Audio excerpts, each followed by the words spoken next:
Yes, so our masterclass today will focus on the latest family, let's say family of ShapeDiver features that we've developed in the last couple of years, which are maybe not well known yet. So I'm going to start by introducing the history of what ShapeDiver was for a long time and how it evolved a bit, and the type of applications and the type of workflows we're trying to enable with this new family of features.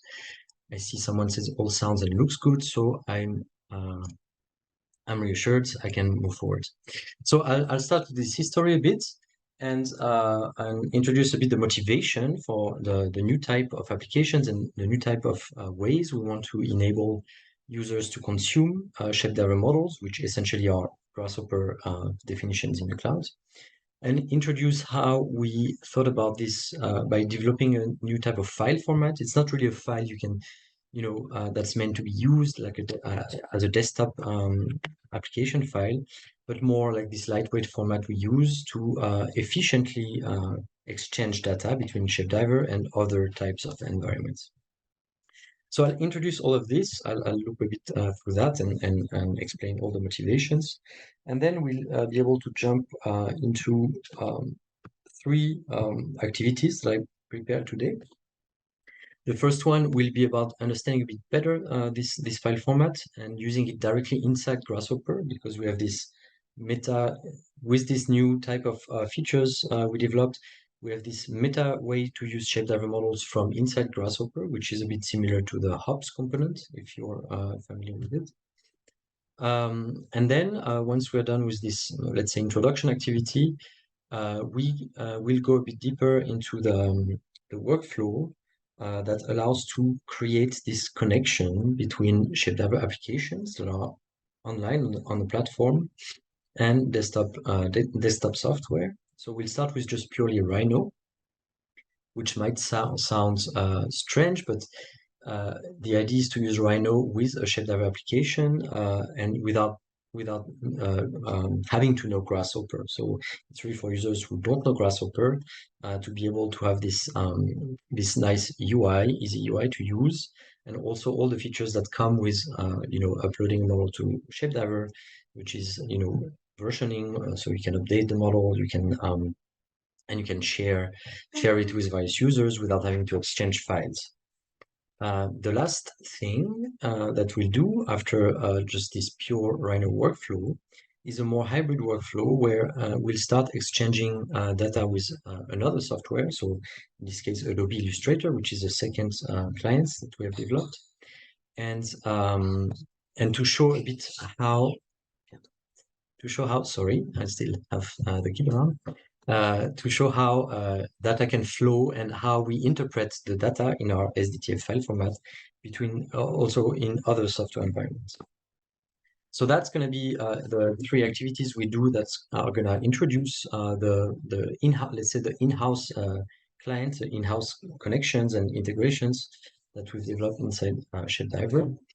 And as a sort of conclusion, I'll show a bit what some as an opening, or like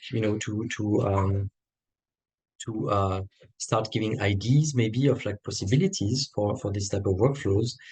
Some further integrations that we did using pretty much the same approach to data and to data exchange, and that we've have prototypes that we've developed for three other external software. So Autodesk Forma, Victor AI, and Giraffe. Okay, give me 1 second. I apologize.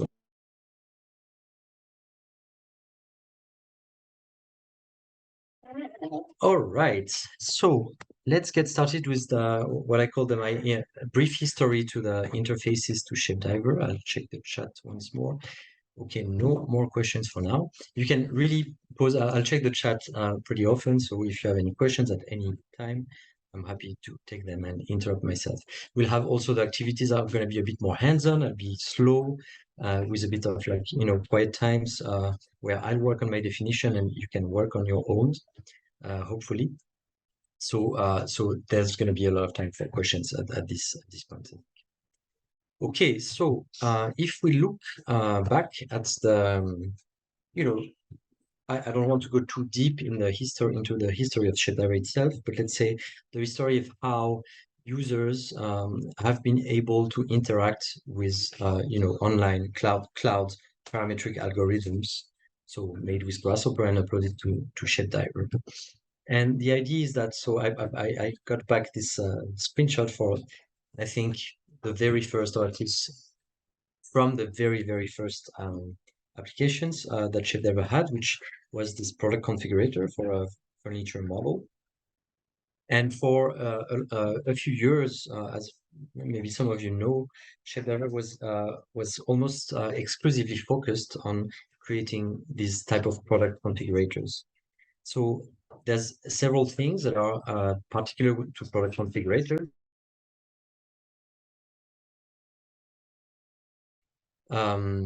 Is that first, the interface is meant to be used by humans, right? So you need to have controls that are, in the end, very similar to what you have in Grasshopper, sliders, value lists, buttons and stuff that people can use to drive the parametric algorithm and get results directly in a web browser in the most common use case. So on the one hand, in the, let's say the inputs are focused on this type of very close to HTML controls or controls for UIs that we all know and use every day. On the output side, we've had to develop two types of outputs. First of all, display, what we call the display outputs, right? So as a result to updating parameters, we needed to get back the display geometry and display it in a web browser, including materials and everything. So that was very early on the first type of outputs that was available to get out of the ShapeDiver interface. And on top of that, we quickly had to add two other types of outputs, which I sort of schematized here. So that's not meant to be a real Grasshopper definition, but more to explain this is in the middle a ShapeDiver application and what type of inputs and outputs you can have. So as I was saying, in the output category, so on top of the display outputs, which we needed as a feedback to the algorithms, we had to add pretty quickly two other types of outputs: pure data outputs, which allow to send, for example, if you have a commercial configurator pricing, for example, that's driven by the geometry and the quantity of materials and etc. And also file outputs, which were used pretty early on as well to directly, for example, create production files, whether it be 3D printing files, but also CNC cutting files, and etc. We pretty quickly also added, in terms of inputs, file as inputs in order to be able to import geometry and use it and process it inside the cloud algorithms. So pretty early on, we had this feature to be able to import meshes and curves, for example, and other types of geometry.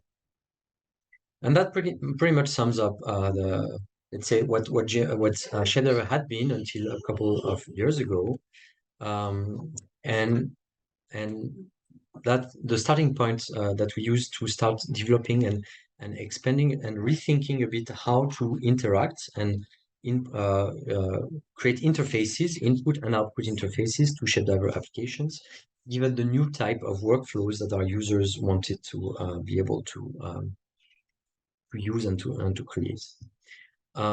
So I'll continue a bit with this historical parameters and pretty much start with like what is limited, what limits, what is inherently limiting with the historical inputs and outputs. So the first type of inputs, which is what I mentioned at first, this type of sliders, value lists, text inputs, etc., which are very useful in the context of configurators.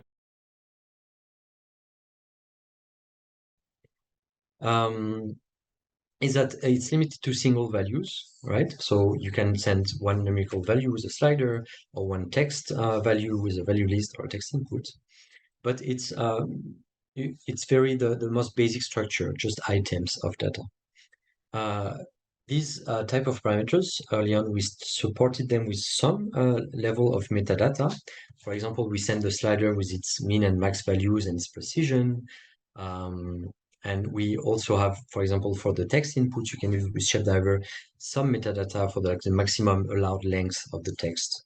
And of course, its default values as well. So there was some limited metadata that came with this very simple type of inputs and their simple structure as well. On the other side, we had, in terms of data outputs, the data outputs in ShapeDiver have always allowed structured data. So, for example, if you send a tree, an output tree of data to the from as a result of the application, the data output respects the structure of the tree. So you get all the data structure that you sent. However, this data output.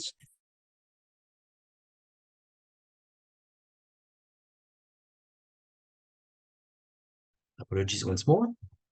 Okay, so yeah, so this data is limited to data in its purest form, so numbers and text, so very simple types of very simple data types.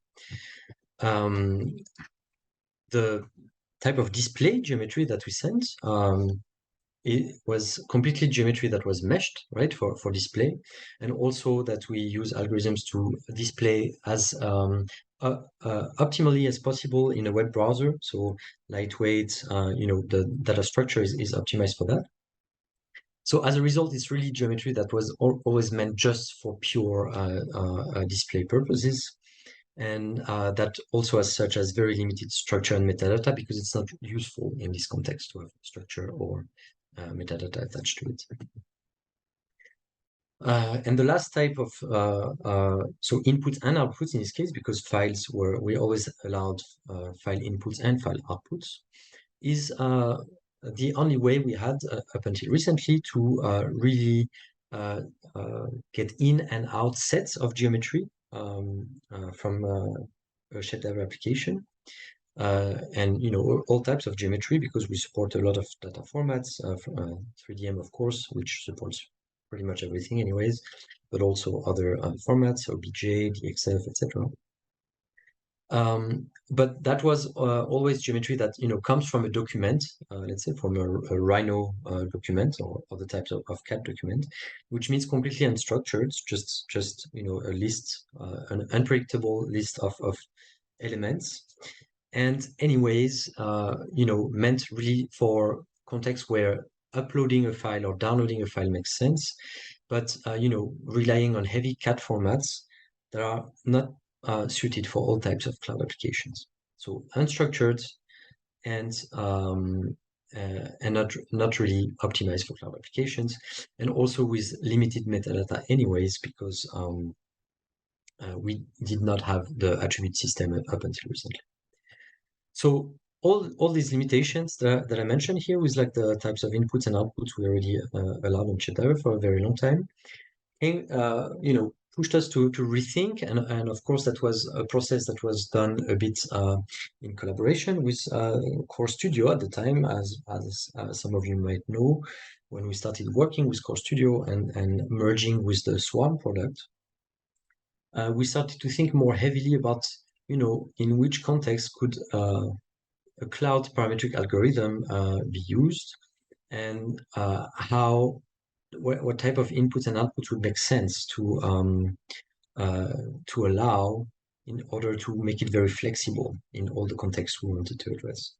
And that's what led us to develop the SDTF file format, which is the basis for all the sort of applications that we will see afterwards.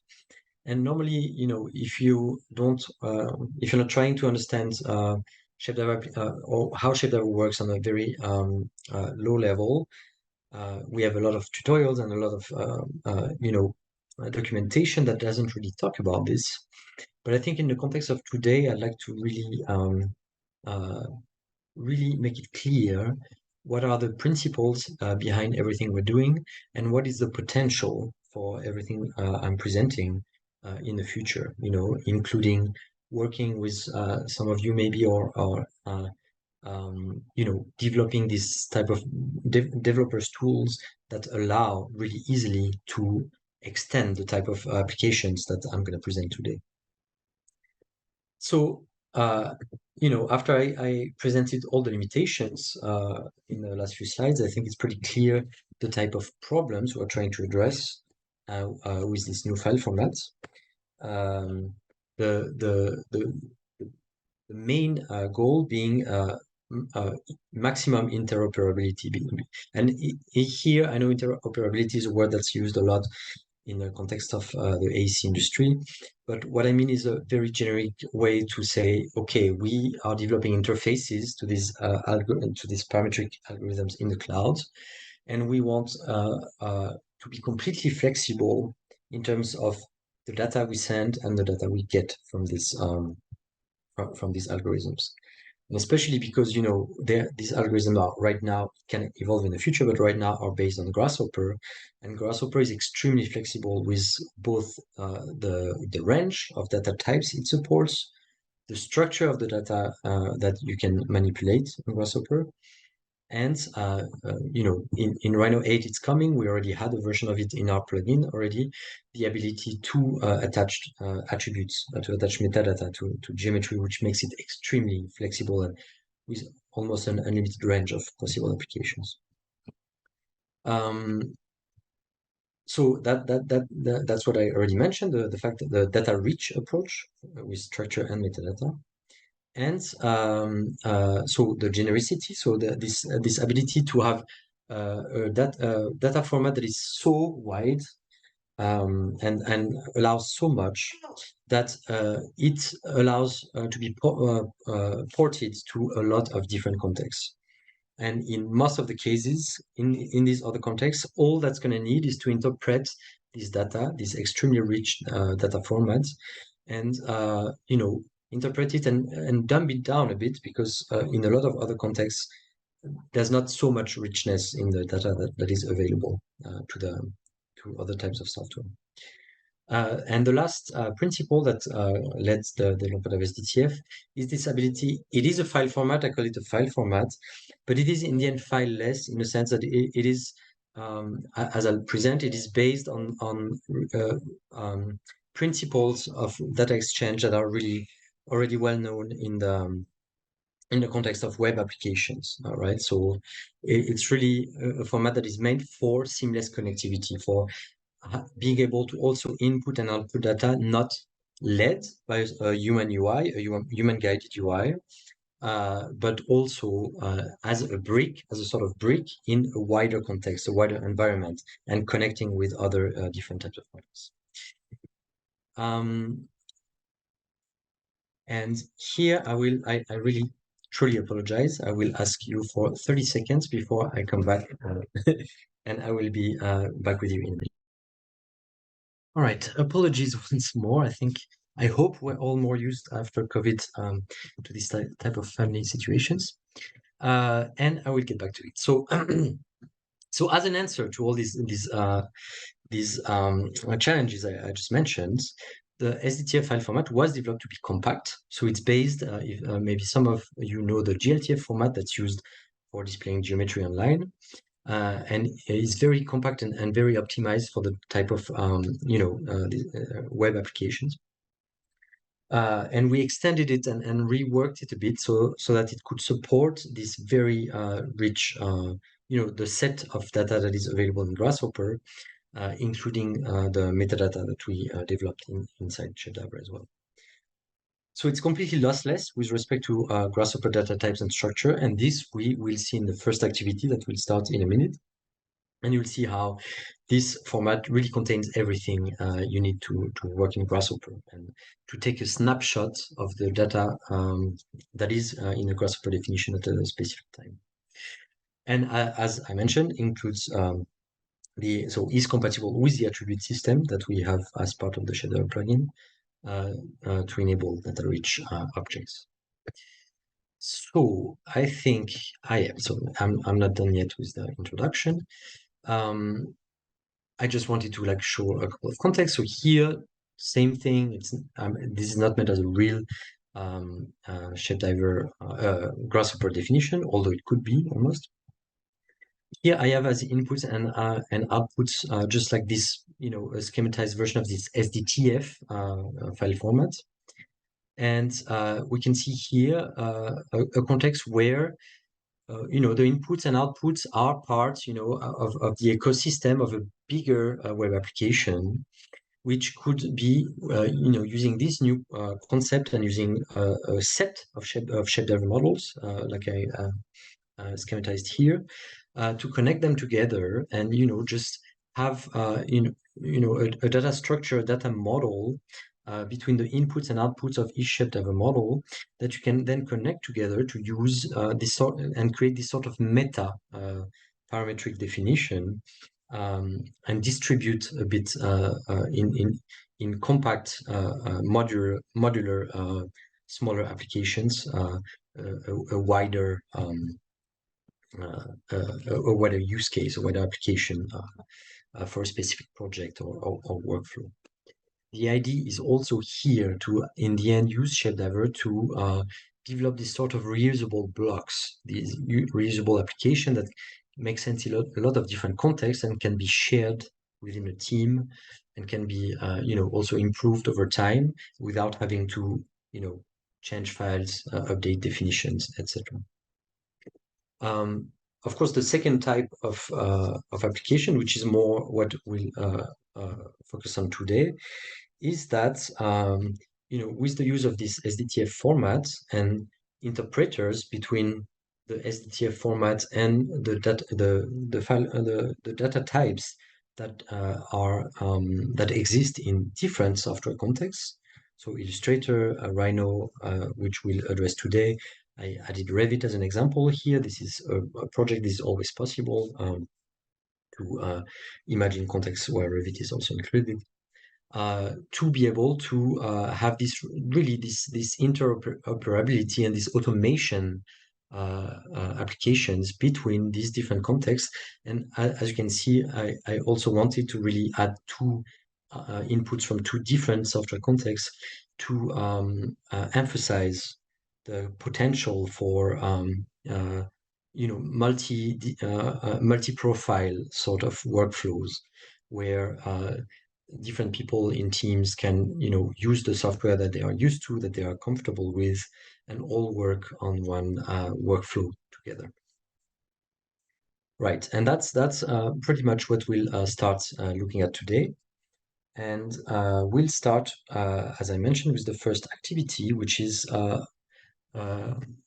first introduction, let's say, more concrete introduction to what SDTF as a file format is, and how to use it already in the first client, which is really we'll go from really close to Grasshopper to further software environments. But the first client it's very meta, but it is inside Grasshopper, as I mentioned, how you can call and lets you call ShapeDiver applications from inside Grasshopper and get back computation results in the Grasshopper document as well. So we'll start with this. And today I wrote, I'm not sure all of you joined the Slack channel. I think you might have been invited to it if you're part of the masterclass. If not, maybe Sasha can write it in the chat how to join. Maybe there's an invitation link, and we can have further discussions even after the masterclass. So I wrote already in the channel today that as preliminary steps, what would be good is to create a ShapeDiver account, install the plugin, and then authenticate to ShapeDiver from Grasshopper. So I'll quickly remind how these first steps go for if any of you have not done it yet. No questions yet, so please let me know if you're having trouble with any of the steps. But right now I will move on to the platform and and quickly give a reminder or an overview on how that works. So the first thing you can do is to sign up. That's completely free. I'm already connected to my account, so I cannot do that. But yeah, if you follow ShapeDiver.com and the sign up button, you'll be able to create an account, and that should be instant if you don't already have one. And once you do that, obviously you will be able to log in to the account. So I will now log into my account. One more question. Yes. Thank you, Sasha, for the link. So yeah, if you didn't yet join the Slack, you can do it. And I'm not sure during the masterclass I'll be able to answer questions there or discuss, but after, for days or even weeks, we can obviously keep talking about what we're looking at today. Once you created an account, in order to use ShapeDiver in the context that we're going to see today, you need one of our premium accounts. So you can go to the settings and billing section of your account. And here, I don't have it because I have my ShapeDiver team account, but you'll have the ability to start a trial for a business account, for example, which will instantly give you then, when you start the trial, give you all the features that are needed today for the type of applications we're going to look at. And the last thing is, yeah, not the last thing, but let's say almost. So the next thing is that you should install the ShapeDiver plugin. And the ShapeDiver plugin can be installed directly from the package manager in Rhino. So if you look here online, so I have it already, so it's in my installed list, obviously, but you'll be able to install it. You can install the latest version. A bit slow to load today. Yeah, it should be version 1.16.0. Exactly. So what I have now is, yeah, ShapeDiver. There's even 1.16.1. Actually, I don't have it. I have this one. But anyways, any of the latest versions will work. There's not been massive updates in the last version. If you install it here, you'll see that the package manager will ask you to restart Rhino because it includes also some Rhino, some hidden Rhino plugins.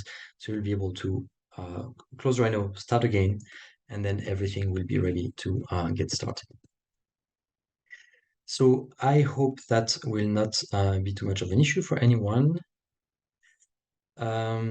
Yes, so I think actually, since I'm on 1.16.0, that's probably the safe version to use. So thank you, Colin, for mentioning that. So maybe stick to the one I'm using. I think we did get, because we released the 0.1 a couple of days ago, and we did get some feedback on some configurations. So 1.16.0 should be the way to go. Okay, and now let's start with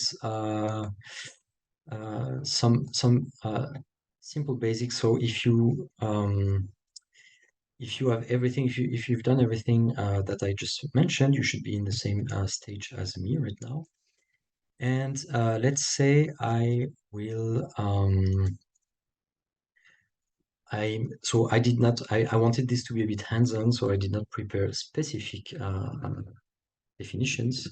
So I will also populate 2D, create my definitions on the go. So the first thing I want to show is this pure SDTF file format and the ability to test it locally by saving and loading it directly inside Grasshopper. So here I have, let's say, a set of points. So it's a simple list right now. But I can also, let's say,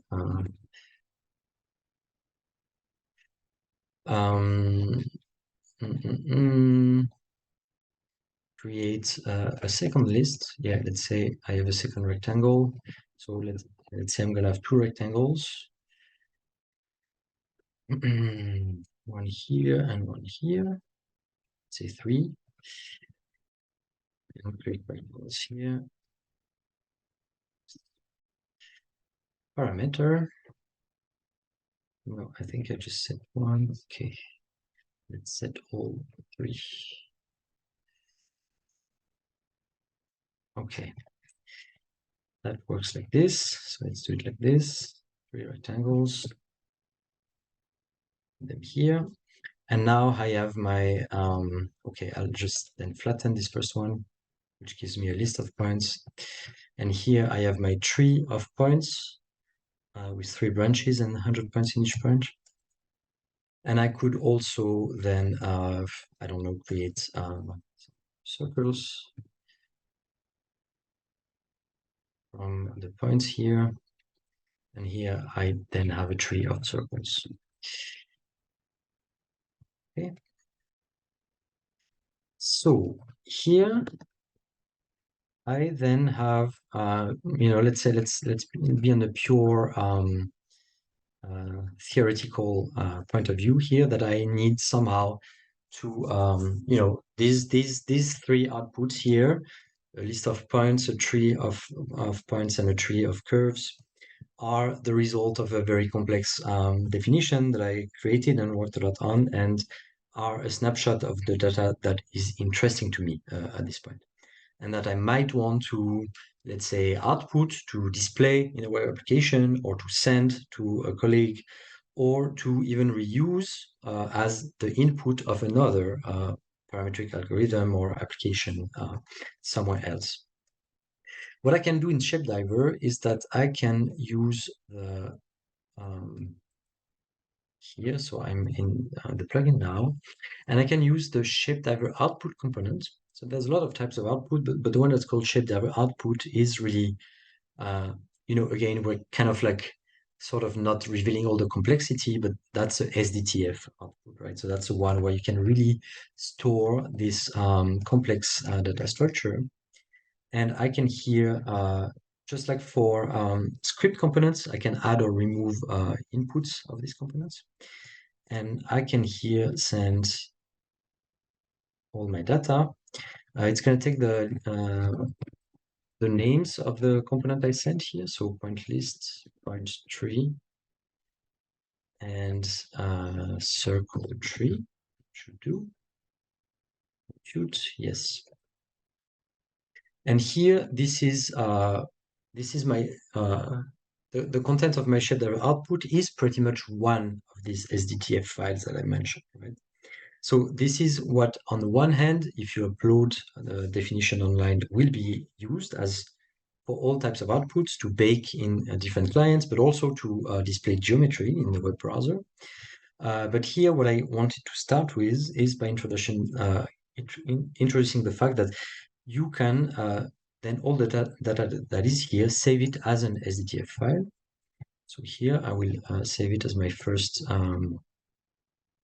SDTF file example, first example. And the data here, as I mentioned in the introduction, the data that is contained in an SDTF file is completely lossless. So that means that I can also now, so here I can use this load SDTF function and find my first example here, first example.SDTF, and load it directly in Grasshopper. And what I get is a complete, the integrality of this data that I just, exported in this SDTF file. So, and once again, this is including all the data that I included and the exact data structure that I included when I saved. So that's just to show the lossless aspect of the data structure. Now, what I can also do is introduce the ShapeDiver attribute system at the same time, and show that this is obviously also part of the SDTF file. So here, what I could do is, for example, take my list of points, and for each of these points in this list, I could so I have the inject attributes component that's going to inject an attribute object in my geometry. And with the construct attribute component, I can then inject attributes which are essentially a key value pair. The range of data in the ShapeDiver attribute system and the SDTF format is extremely permissive.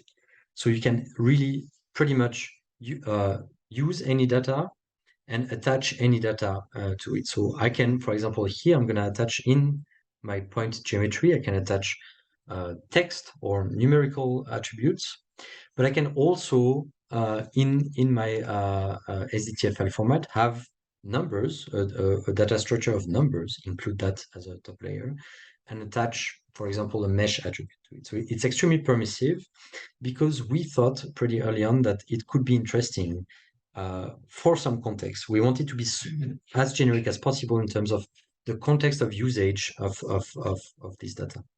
So let's say, for example, you could have points and attach vectors as attributes because you want to show a vector field or something in some application. So that's just one example out of my head right now.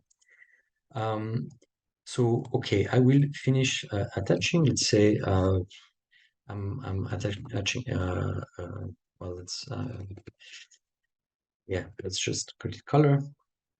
We'll see that there's some reserved names for attributes and some pretty much free names.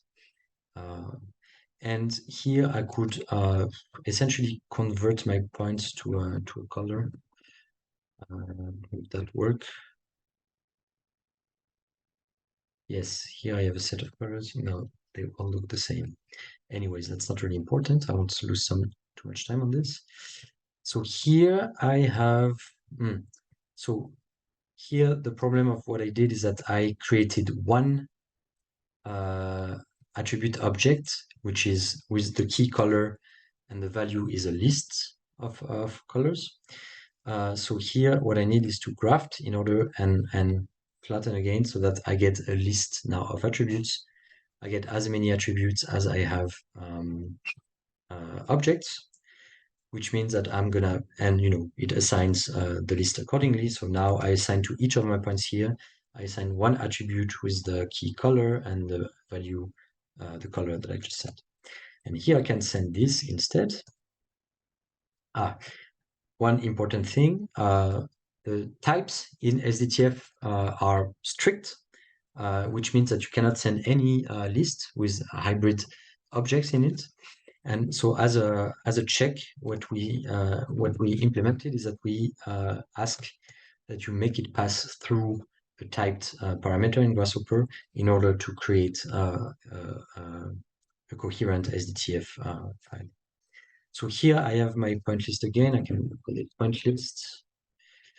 And I can save again the SDTF file as, say, second example. And if I now load this file in a different definition, I get again all my data. But if I look at the first element here, this list, I can use the extract attributes component to see that in each of my elements, I do have an attribute.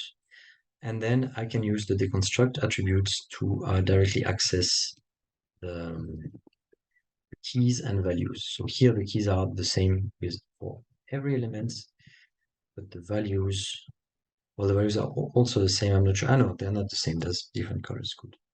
I'm not sure how point to color conversion really happens, but it seems to have worked.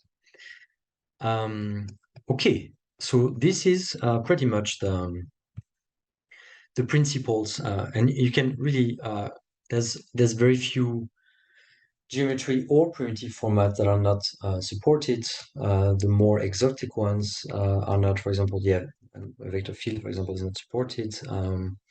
Twisted box, I don't think we support, but pretty much all the more vanilla standard types are supported. And here we can then use these concepts to create a first. And again, I encourage you to not do, maybe you already have some things you'd like to try, or no more questions for now, so please don't hesitate. Maybe more questions will come with the hands-on experiments now. So I encourage you to try different things as I'm trying, but of course we're just the goal here is to understand the concepts. So so I'm gonna stick for my side to pretty standard, pretty simple things. So let's say here I'll do a more or less useless ShapeDiver application where I have as input, let's say, meshes. So here, and I'll stick the center at the origin, and I have a slider which is a scale factor that goes from 0.1 to 10.0, for example. So scale factor, and here is, I'm going to call this input mesh.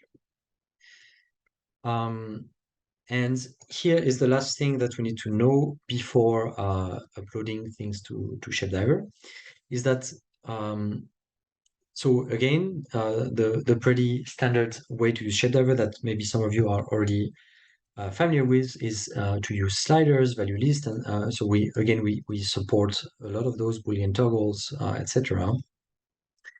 And those are immediately interpreted as inputs. So when you upload to ShapeDiver, you see the sliders and the value list and stuff, right?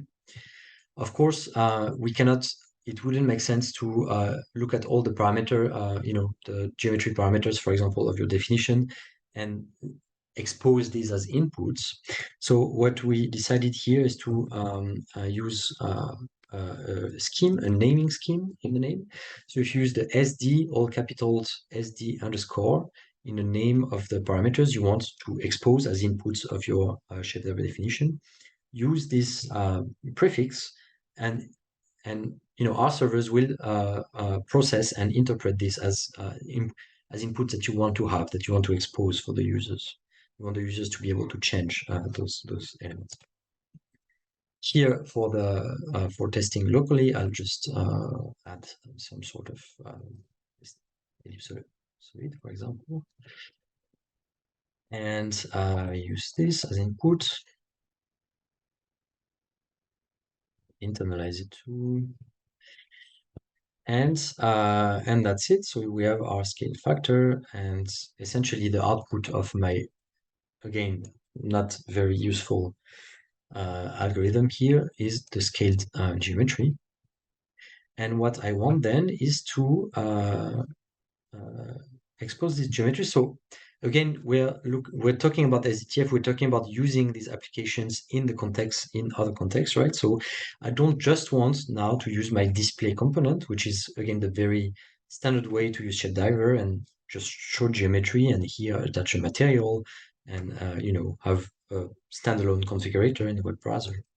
Here I want to do a bit more. I want to use a ShapeDiver output, which also displays geometry online again. Sorry, I did the same mistake. I need to make it through here. But on top of that, this is geometry. This is, lossless to Grasshopper, which means that this output I'll be able to use in other contexts as well, in other software, for example. Okay, so I now pretty much have a full application that is ready to be uploaded to ShapeDiver. Maybe what I'll do quickly is show one more thing. Before uploading this, is to use the attribute system. So in the context of the SDTF here, use the attribute system to inject a material. So here I can directly, here I need one more mesh, here, okay. I can directly also attach materials as attributes here. So let's say I have my construct attributes. I attach to this output a material, and here we have several. So the best, the best up-to-date materials we have are the GLTF2 materials, because the geometry that will be shown in the online platform is using the GLTF2 format, which is the standard now to display geometry. One of the standards that's often used. The GLTF2 material exposes a lot of parameters. So if you're familiar with web rendering in WebGL, So you can use a lot of textures and all the standard factors here. Here in this case, I'll just include a color swatch, change the base color of the material, so the color factor here, and make it a bit something not too aggressive.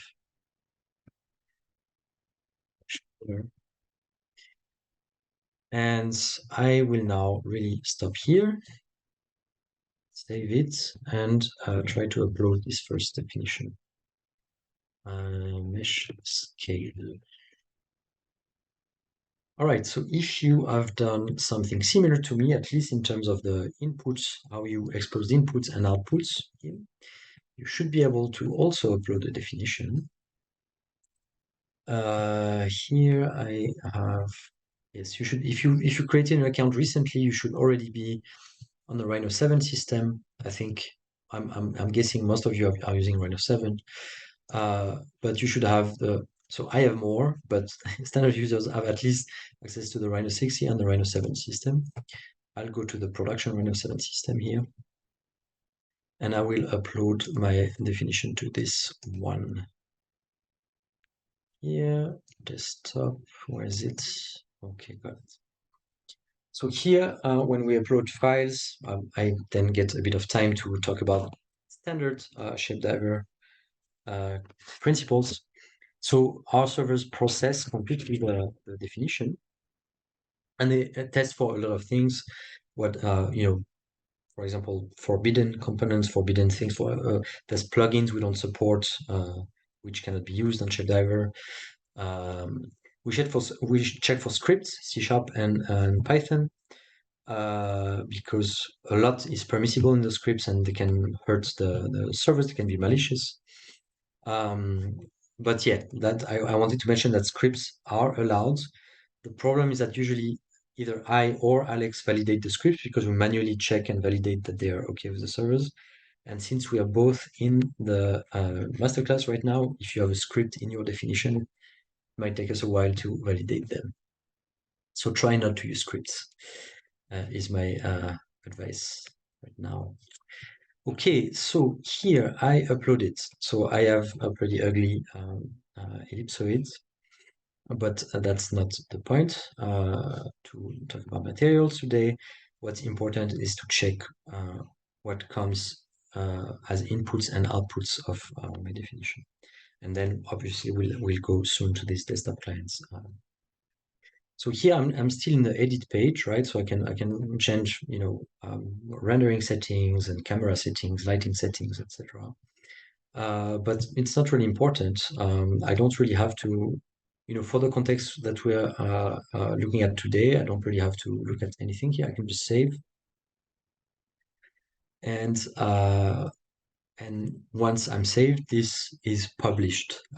This application is published to the ShapeDiver platform. And I can already see that my default geometry is here.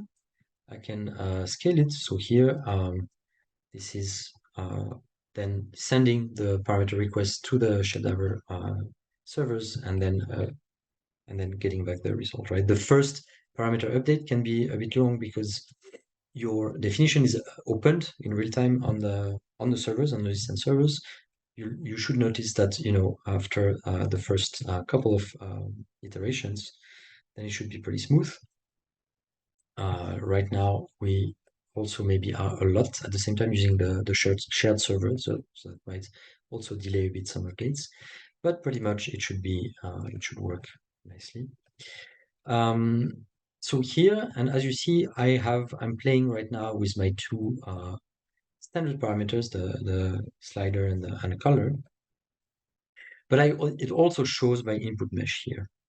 Of course, my input mesh, as a platform user that's just using the platform, I don't really have a way to control this. We have thought that in the future we could allow users to upload mesh compatible formats, but we already have a file import component for that.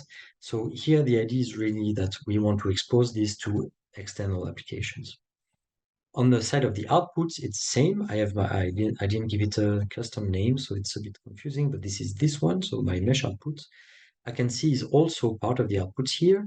And here is a disable button that is also then to allow me to expose these outputs to external applications.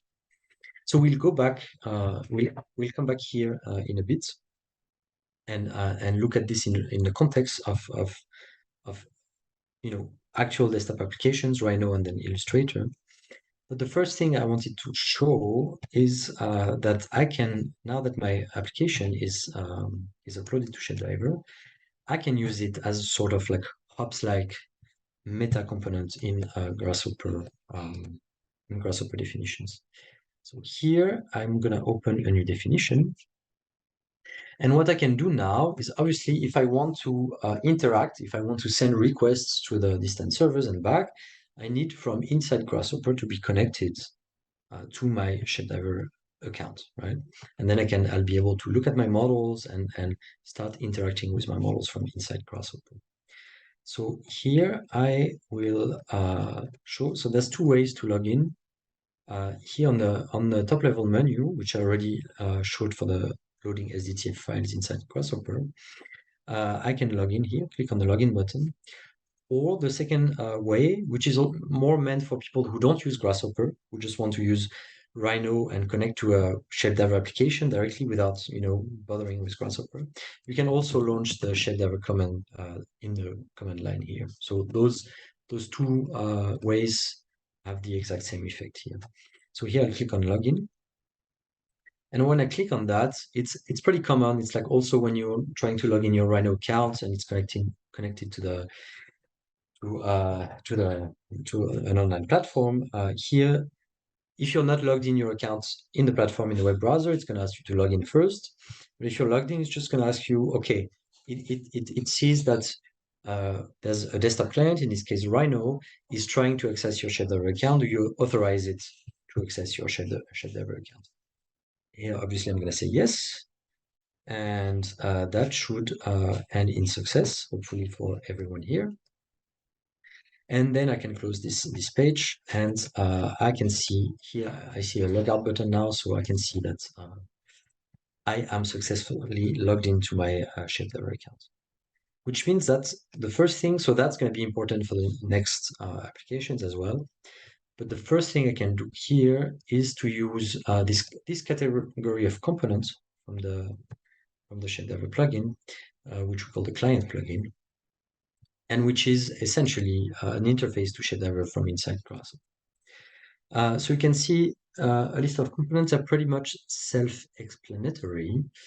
The first one in any type of workflow that makes sense to use is the list models.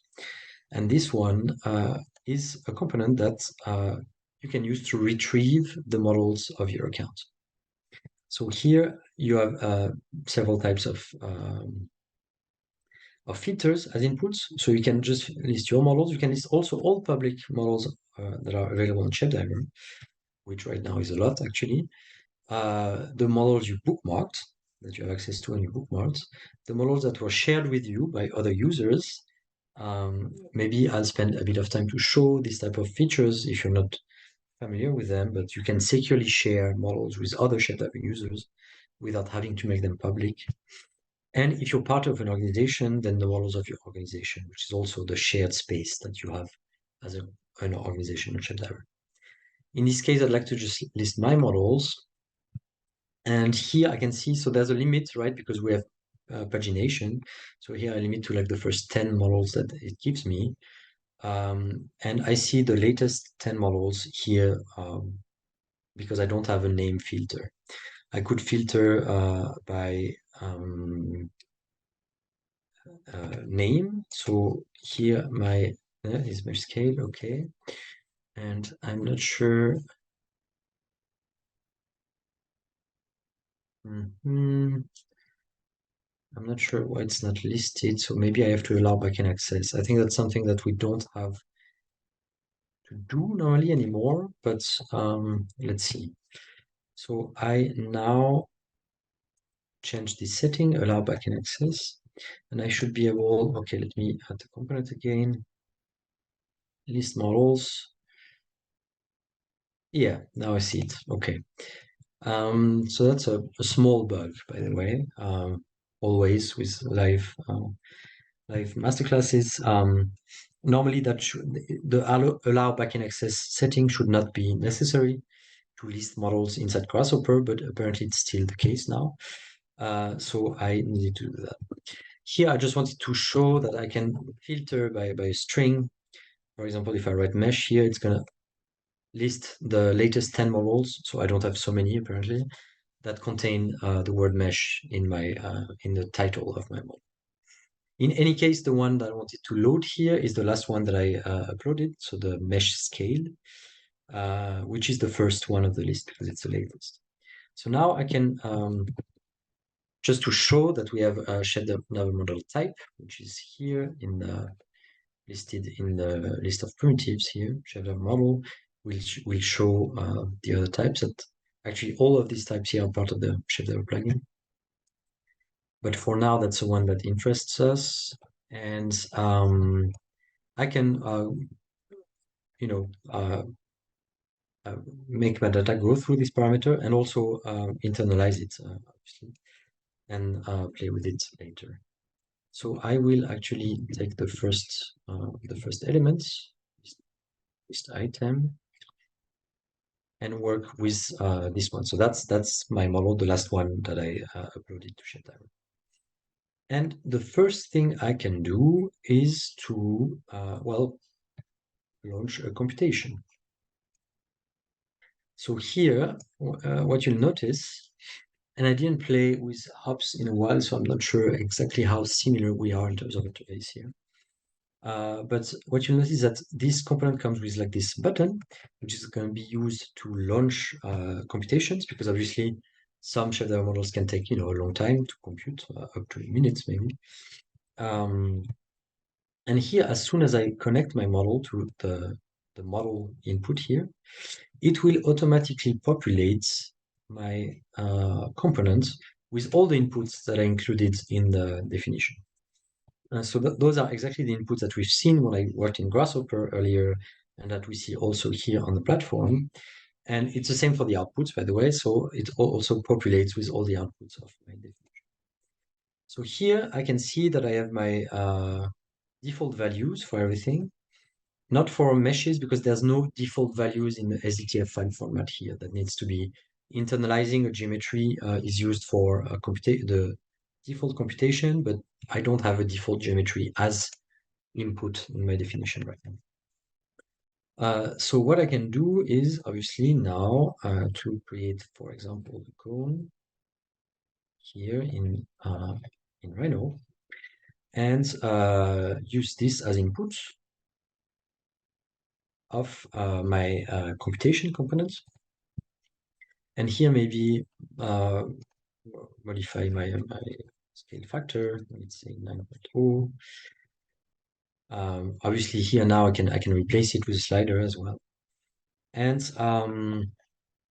now launch a computation using the button that I mentioned. So here, if I press this, I get here as an output of this component my scaled mesh, so the result of my simple definition, and I can obviously extract this mesh here and further work with it. I just want to show once more. Actually, you can see that it's in the toString method, so you can also see an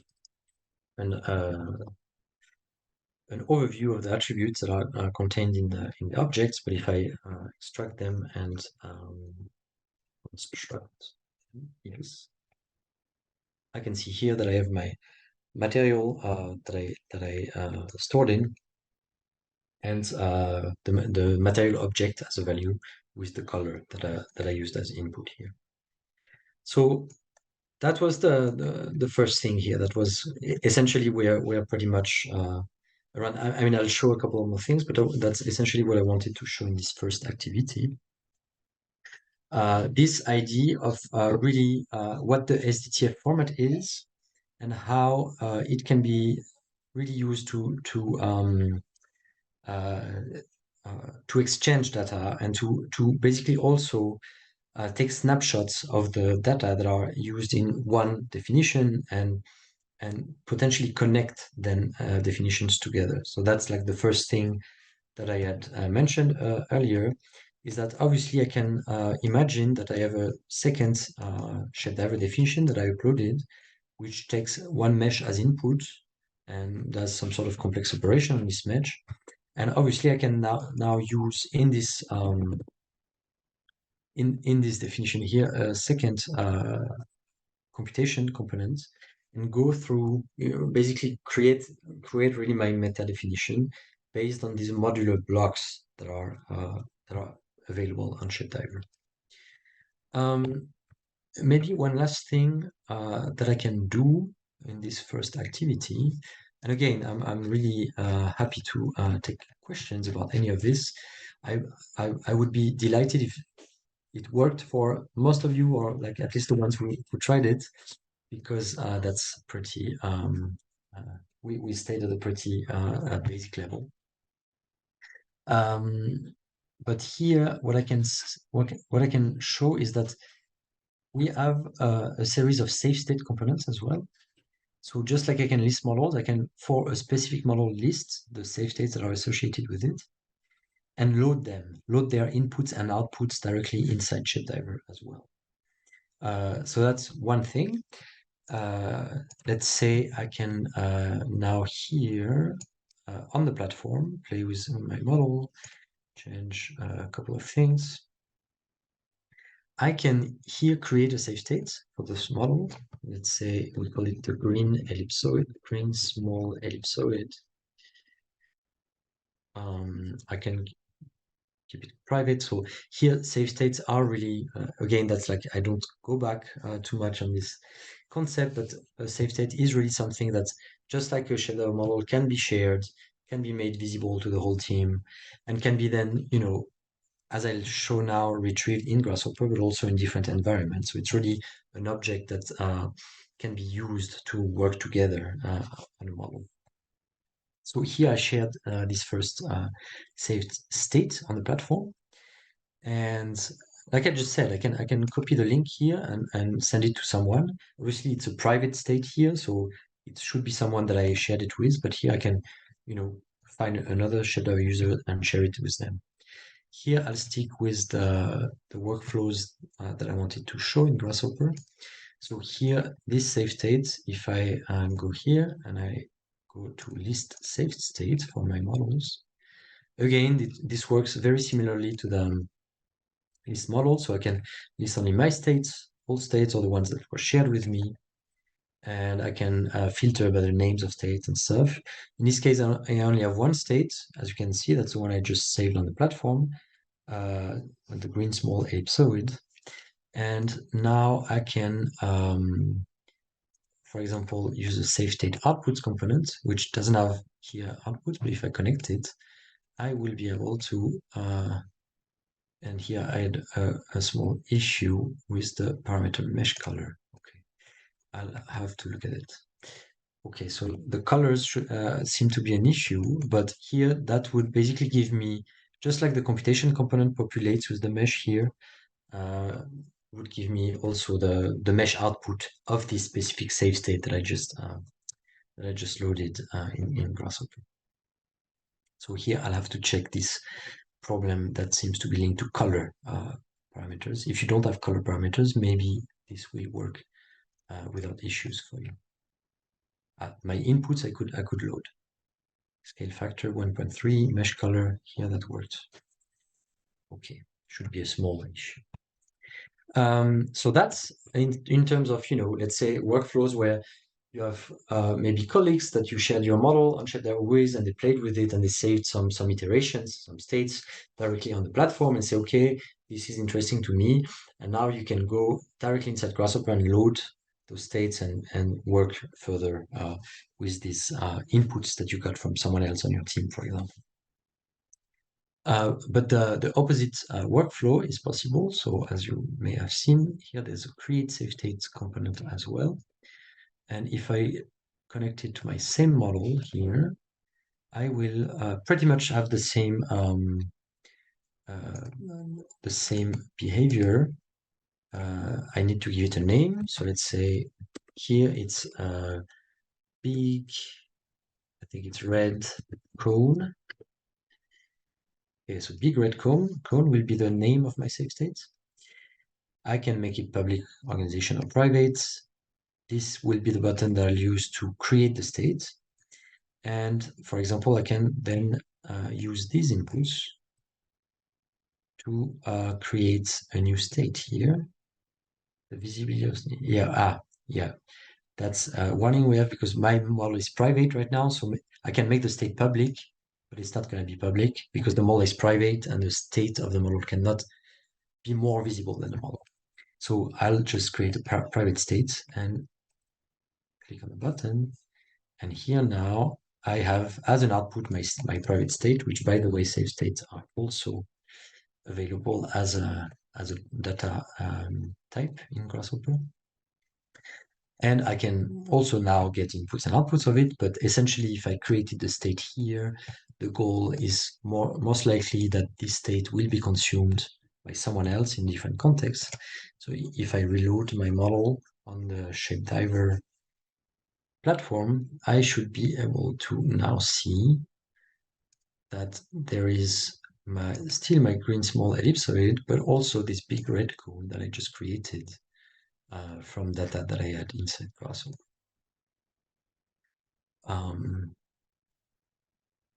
Which hopefully loads without issues.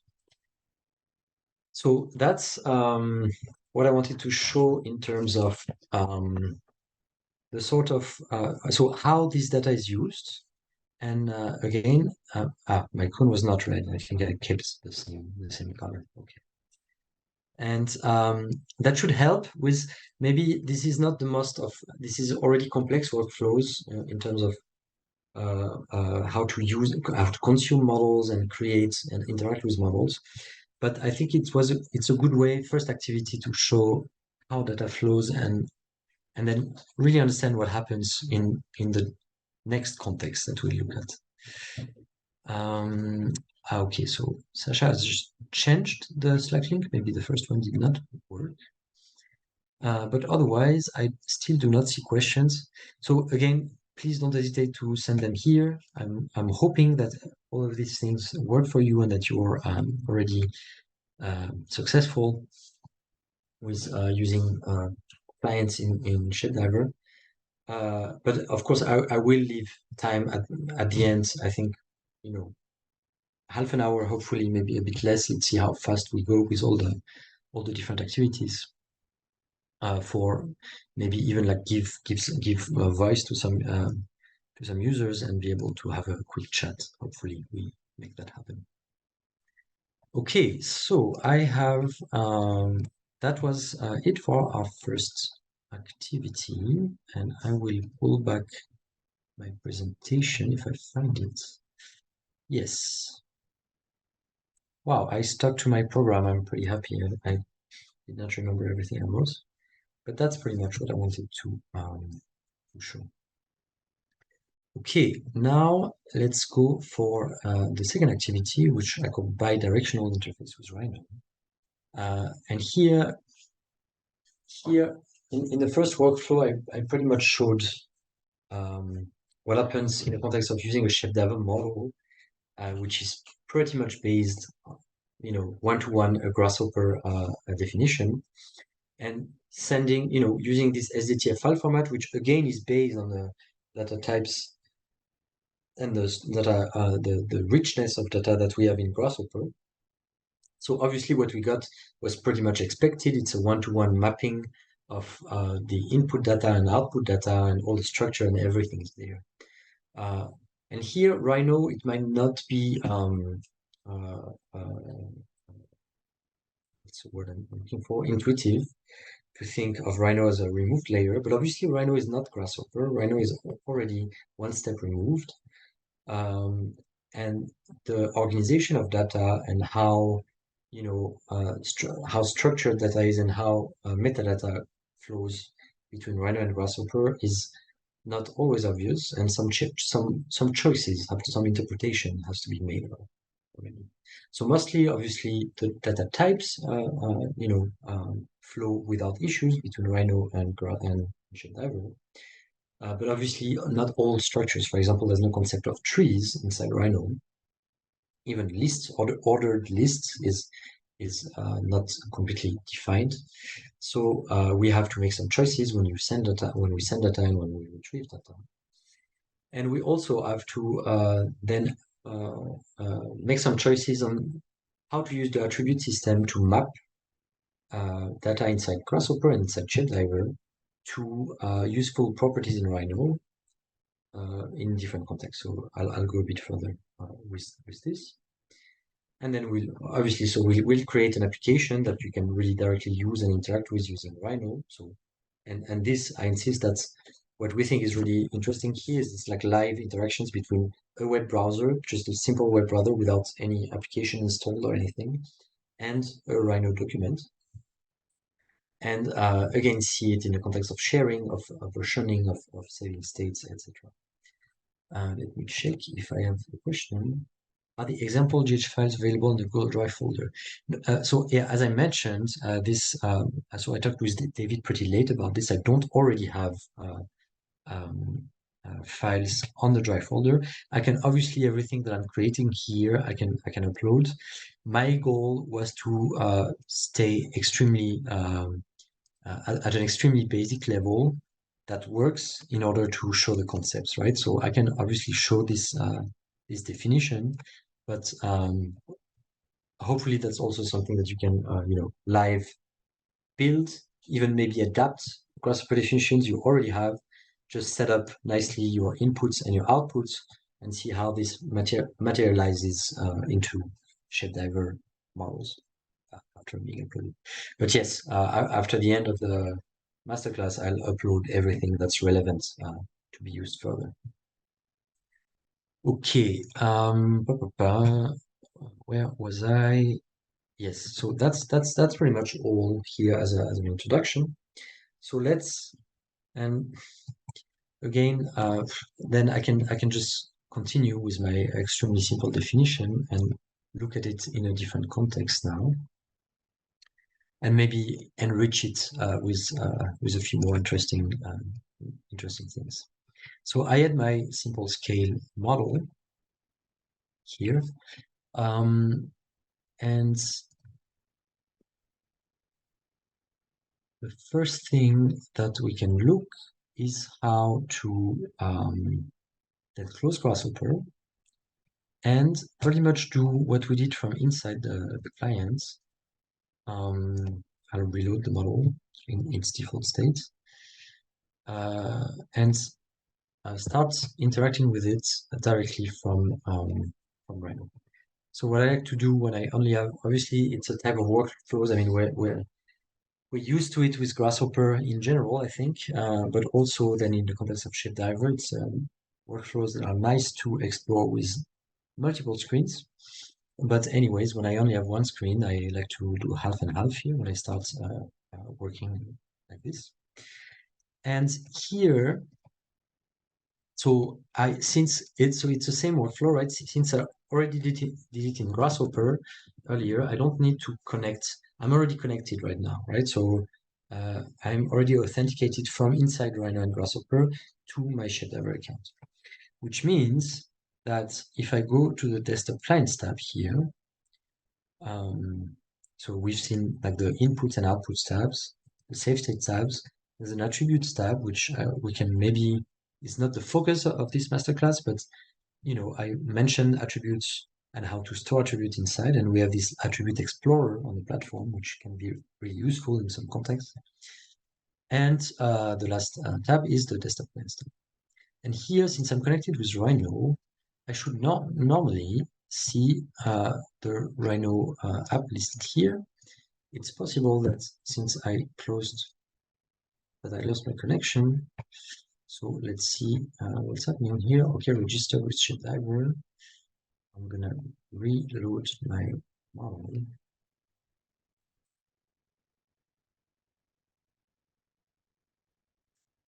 See if I can Okay, Rhino 7, I see it now. So here there's a list. As we'll see, you can have more. So Adobe Illustrator, if you have it opened and connected, would also be listed here. Right now, I'm just authenticated to my ShapeDiver account from Rhino inside, also on my desktop. So I can safely pick it here. And here I can see in several locations that I have an active client right now. So that's just as a helper, but obviously the most obvious that will happen since I'm connected to a client right now is that my, again, structured, so SDTF inputs and outputs here are now available. So they're now active buttons that I can use. Here it's following a bit so the orange is following a bit the language of Grasshopper, where when the orange components are empty, they don't have data flowing through. Here it's the same, and it becomes blue, the ShapeDiver blue, when geometry is internalized in these inputs and outputs. So I can now, let's say no, it's a typed mesh input yet, so I have to select a mesh. So let's see, I create another mesh. Let's go for a torus this time, for example. And now I can so for Rhino, it's pretty, we have a lot of access to the interface, so I can either select my geometry first or click on the button first. If I click on the button first here, I'll see that instantly Rhino tells me select mesh elements. I can select one or several. Here I have this one, Control 1 done. And now I can see that since I selected this mesh, the button became blue, and it also has a badge that tells me how many elements were selected in the document. And here I also have, I can see that my definition was already recomputed with this geometry that I selected. I don't have restriction in my definition to how many elements I want to use. So I could also select 2. So here I pre-select, for example, and I click. I now have 2 in my badge, and I can see here that I have my 2 elements as outputs. So here what I'm displaying is the outputs, right? So they correspond to the mesh outputs that I have as part of my definition. And now obviously I can do the opposite operation. So I see how many I have 2. And I can just click on this button to instantly bake the outcome of the ShapeDiver application. Here we see a bit the limitation of my idea of writing with very, very simple definitions and very simple applications, because maybe it does not convey all the power of this workflow. But obviously here I can have extremely complex definitions uploaded to my ShapeDiver account that do more interesting things than just scaling meshes. Now I'm going to pick another one that's not going to be necessarily so complex, but just to show something different. And if you've seen some of the videos I've published in the last few months, you know it already. So I'll go for the rotating tower. And here we had a definition where I have, again, some classic inputs, sliders, colors, a toggle, and one curve as input, which is the floor plan of the tower I want to create. And here I can, let's say, do a polygon like this. And again, I switch model, so I have to connect to it. I'm connected. I selected my new curve. I now internalized it. My definition will update here with the new tower based on my curve here. And I can, on the other side, go to my outputs, which I split into 2 different ones, the facade elements and the roof elements. I can see here I have a lot more, 78 facade elements, 13 roof elements. And I can bake both in my Rhino documents. And obviously that works again. Here, what's interesting is that for this model, I had stored different types of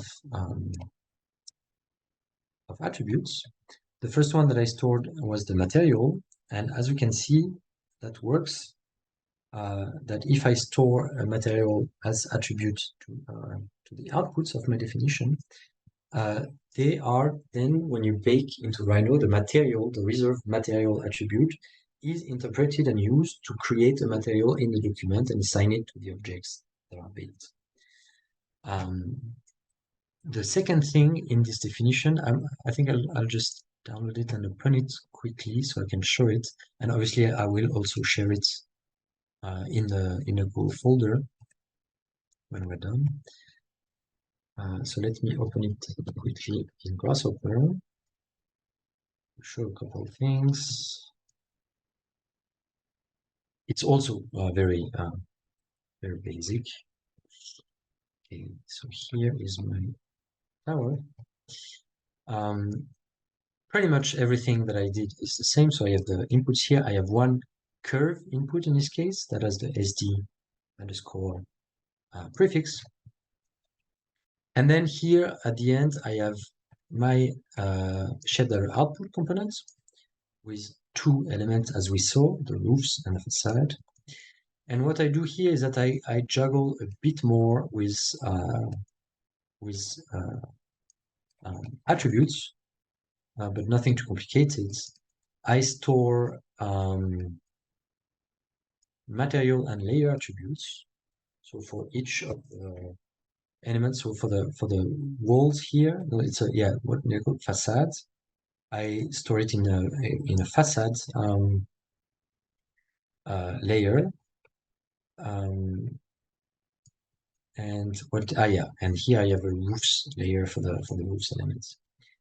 And the last thing I do is that for the facade elements, so each of the facade sides here, I store the area of the facade as a very simple attribute. Right, so I have as outputs to this definition. Again, I'll go slowly. I think maybe if you're trying to get your own definition right now, work with a Rhino client, you might need some time, so I'll also take a bit of time. I will show it. I will go back quickly to our first activity and show this one. It's called rotating tower. Hopefully I find it. It should be the last one here. Okay. And if I launch a computation, okay. So my default state, I can also here then create a curve. 49.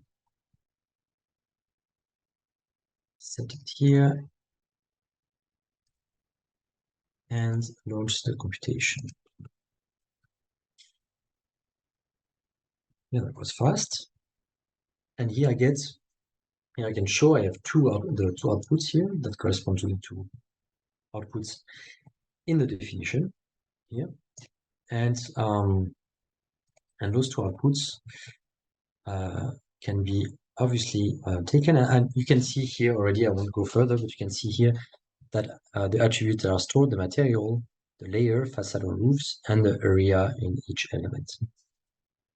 So just to show that we are still talking about the same type of concepts and that they still work with the other activities that we've already done. But to go back to the, so I'll close completely Grasshopper again. To go back to the application, so here I can once more internalize in polyline, update the model, take back the results in Rhino, and as I've already shown, so the material obviously comes with it. You can see it in the properties. So here I can see that the material, the assigned material, corresponds to what I sent from the ShapeDiver model. But you can also see the layers, right? So the facade layer and the roof layer that I used as attributes are also used here. Hence, the difference, and we'll go through the exhaustive list of what you can do in a second. But the difference here is that I also sent another attribute as part of the outputs, which the key, the name of this attribute was area, right? And that's a difference, that material and layer, if I send them as attributes, they are interpreted when I get my SDTF file. So this is where interpretation between what's in Grasshopper and ShapeDiver and what's coming to the client, in this case Rhino, is interpretation. We have what we call reserved attributes, which get interpreted into properties of the Rhino document, so the material and the layer. But then, of course, there's a lot of other, what we call custom attributes, which are maybe do not have a direct usage, explicit usage in the context of the desktop application that we're using right now. In this case, again, and we'll see in Illustrator after, but it depends on the context. In this case, we know that Rhino has a sort of like custom attribute system, which is called user text. And in this case, the decision is to map the custom attributes, which are not recognized as the part of the list of reserved attributes. Here we map custom attributes to user text. So here, if I explore this element and I get the user text that's in it, I can see that I have a user text that's called area with the value that was sent by the ShapeDiver model. We can quickly look at the list. Actually, for Rhino, I'm not sure. This is where my documentation is still missing. So, but I can go through the list quickly because there's not so many. So what is interpreted in Rhino is the layer attribute, the material attribute when it's used, the name attribute. If I select one element, how do I explore my elements? I'm always confusing. Properties. Here, my object. So the name attribute in this case I did not use any, so it's empty. But if you use the name key for the attribute, it's going to be mapped. All of those. So we have print plot color, plot weight, which map to print color and print width, and opacity is not used in this case. Yes. So we have all of this. So name, layer, material, plot color, plot weight, map to reserved Rhino properties. Okay, I think in terms of the complete Rhino workflow, that's pretty much what I wanted to show. I think there's not really yes, I wanted to quickly show as well the other side of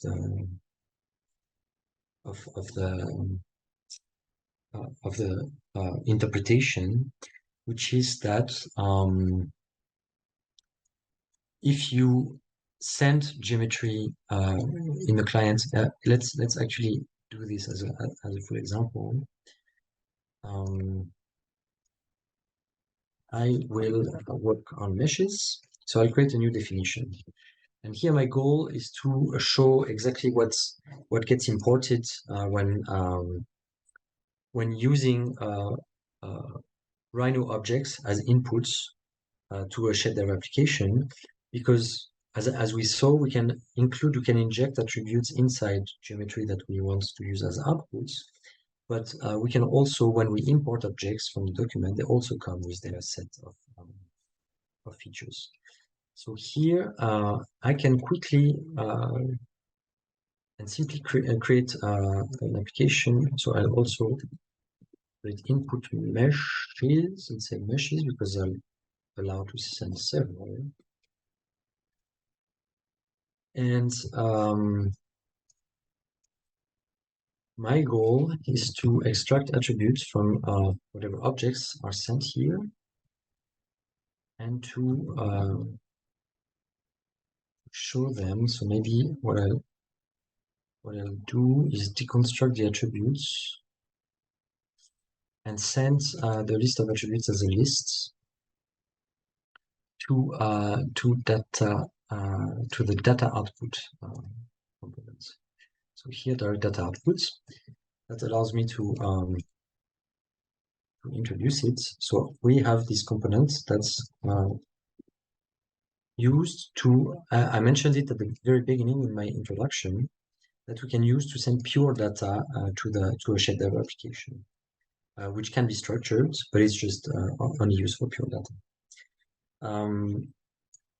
And here all I want is to, on the one hand, display this mesh that I'm sending. So I'll send it to an output here. Use the ShapeDiver output components. Let's say output mesh. And here I really don't do anything to it, so I just directly send it as output of the definition. And here I will have my data output, which I will call, attributes. That will let me see, explore on ShapeDiver which attributes are part of the geometry that I sent. So I will just send that. So I could use here, I could internalize a mesh and have like default geometry, but I also want to show that this works even without this. So this will, there's absolutely nothing, there's no data flowing in my definition currently. But I have this tagged as input, and I have my output components, and that's enough to upload to ShapeDiver. That will work without issues. So I will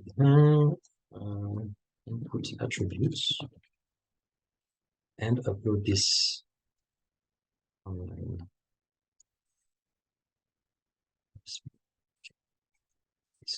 Full screen. And this should work the same way. And here, what I want to show is essentially the other side of the workflow. So I can have a couple of meshes here.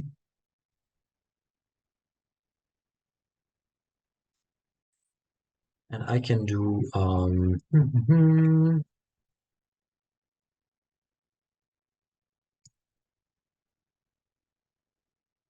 okay.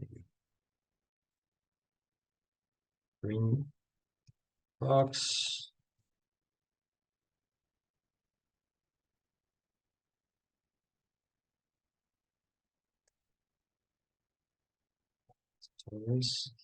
And here I have my object properties, example tutorials.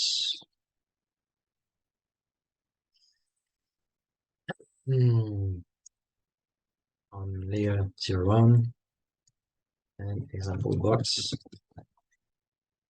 layer 02. Okay, that should do it. So here I can obviously close Grasshopper. When I uploaded a definition without any data, right? So obviously the viewer will remain empty and the rest too. But I can save it like this.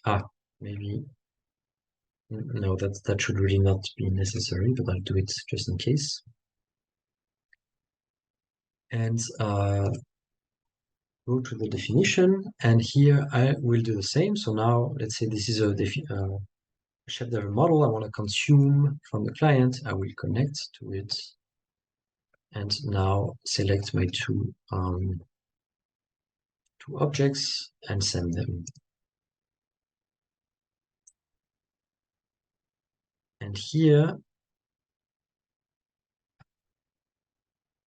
let's say I would bug in my definition, we should see the geometry. And we should also be able to see inside the data outputs. So here they did come with the expected materials. You can see that the materials work as expected. And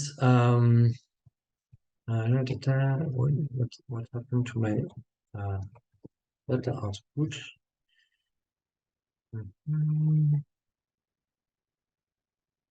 It's, yeah, because it's a list. Okay. Okay, we're just displaying right now when it's just an item. So what I can do instead is a quick detour uh, by the API, which is the topic of the other masterclass, which is happening right now, and try to go ahead and explore a bit what's in my geometry. So sessions, this session, yes. Okay, so here I'm just using the API to quickly explore the contents of my model. And I just wanted to see, okay, as the output, yes. Do I have my data output? This one, attributes. Yes, so that's the data output here that I called attributes, which I can then explore the content of, and we can see that I have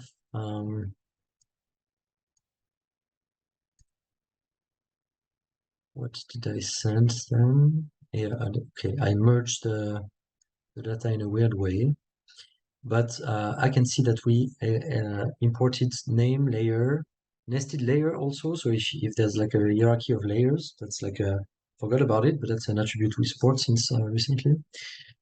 Color plot, weight, material.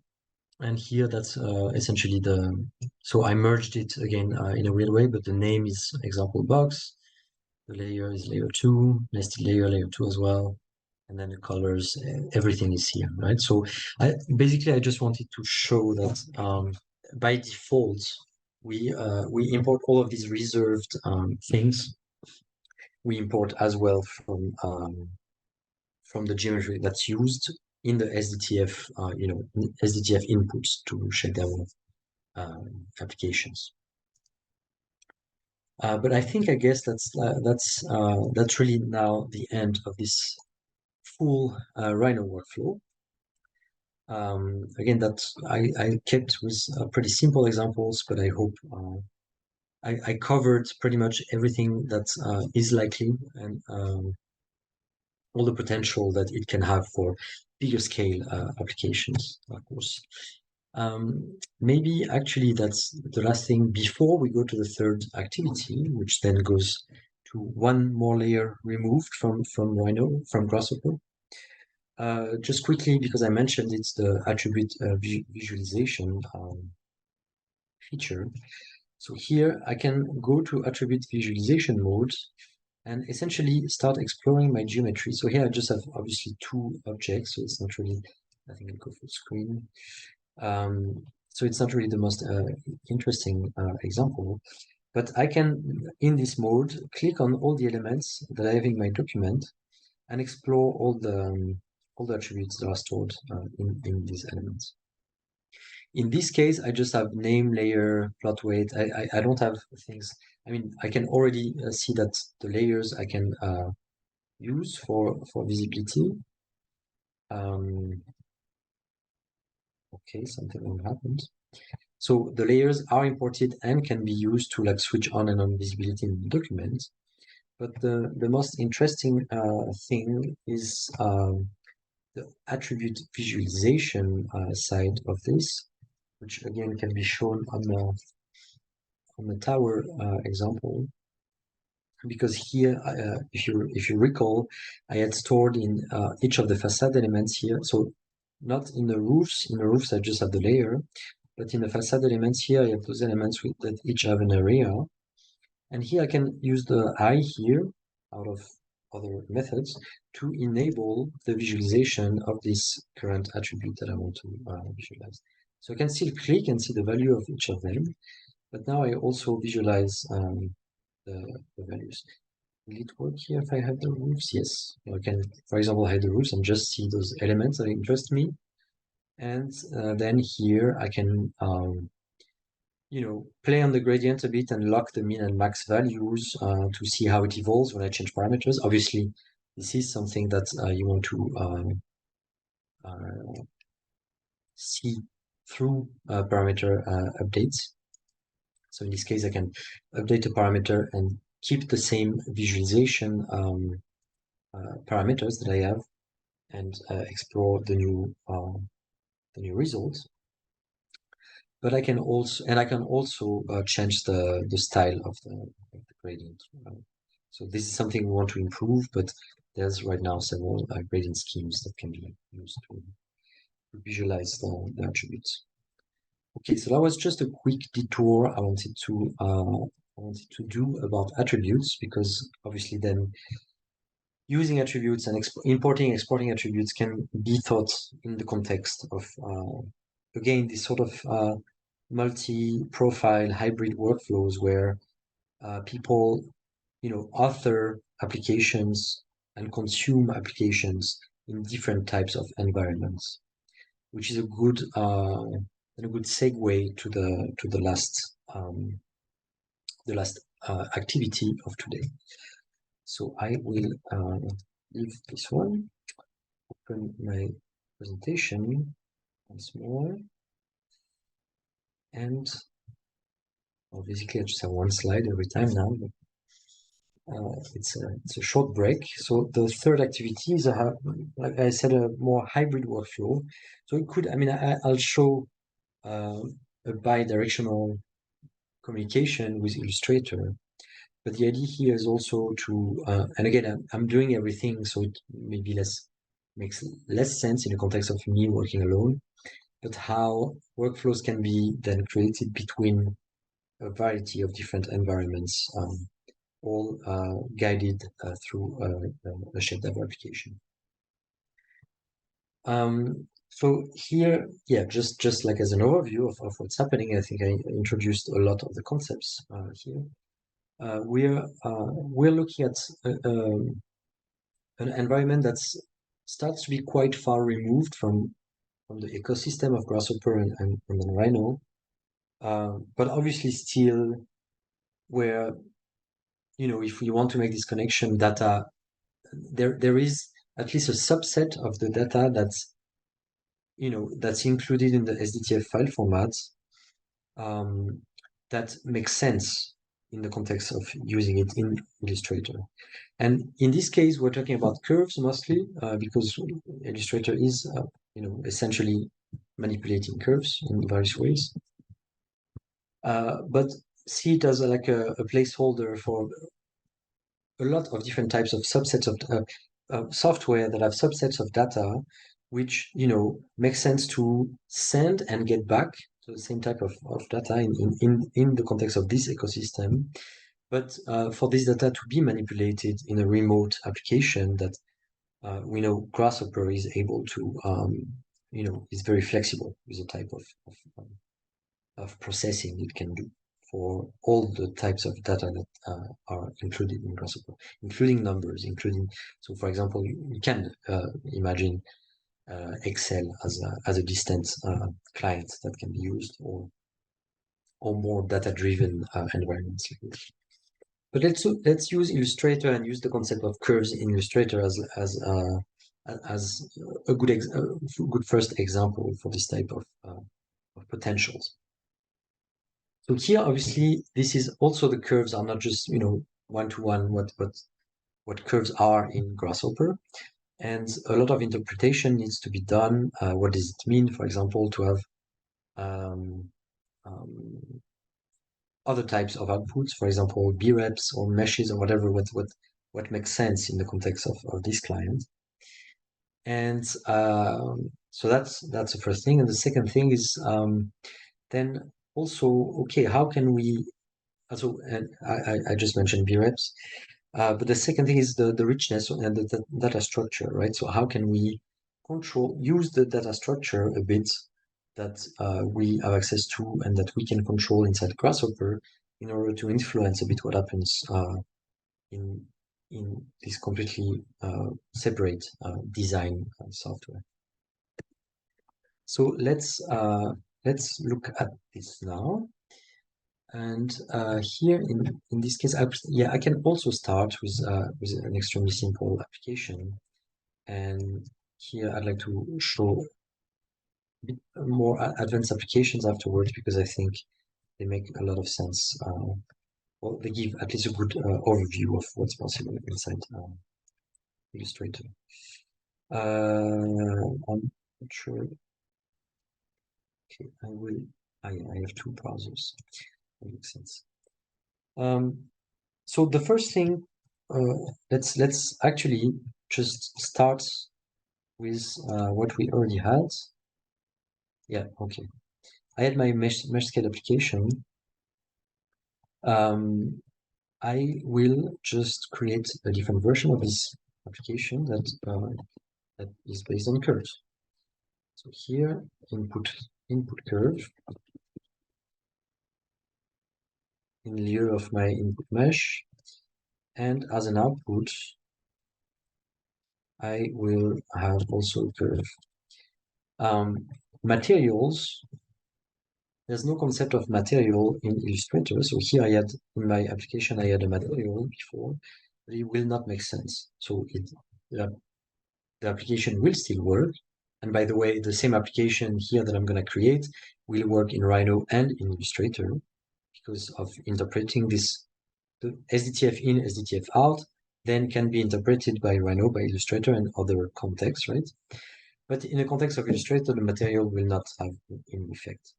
In Illustrator, elements have a limited list of properties, including the color, the plot color, the weight, plot weight, opacity is one, and also a system of layers and names that maps to our attributes. So actually, this is what I wanted to show earlier, and I can make a quick detour. If you go to the desktop clients part of our documentation, help.shapediver.com, and you go to the Illustrator section, you can see, so, and that we will see in a second, the supported data types, so what you can get from Illustrator, and how they are converted in the logic to convert them into Grasshopper data.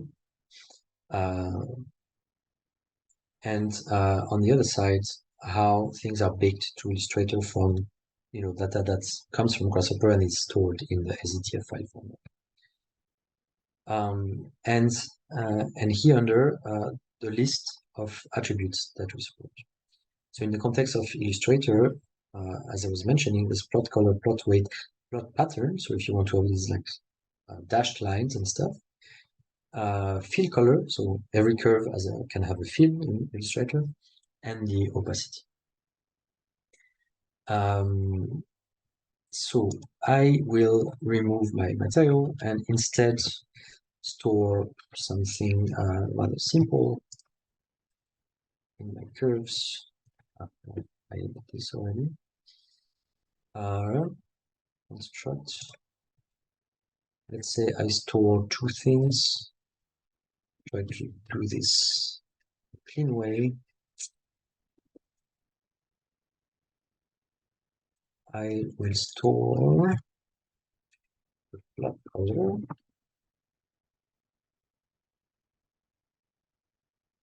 and the fill color.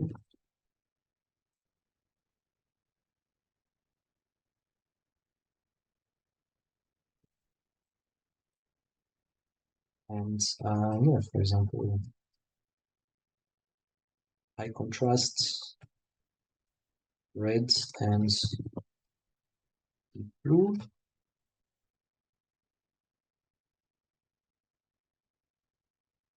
What did I do here? No, okay. I am getting tired. Okay. Okay, so I store two attributes, and those are the attribute values. Good. And I do have, so here I have, yes, one attribute object, but with two attributes stored in it, plot color and fill color. And now type is not supported. Yeah, that's just because I don't have a value. So let me make a star, for example. Okay.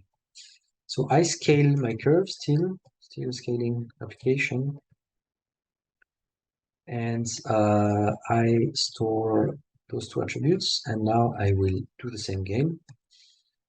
Go through a curve. So typing my outputs, important, and send it back.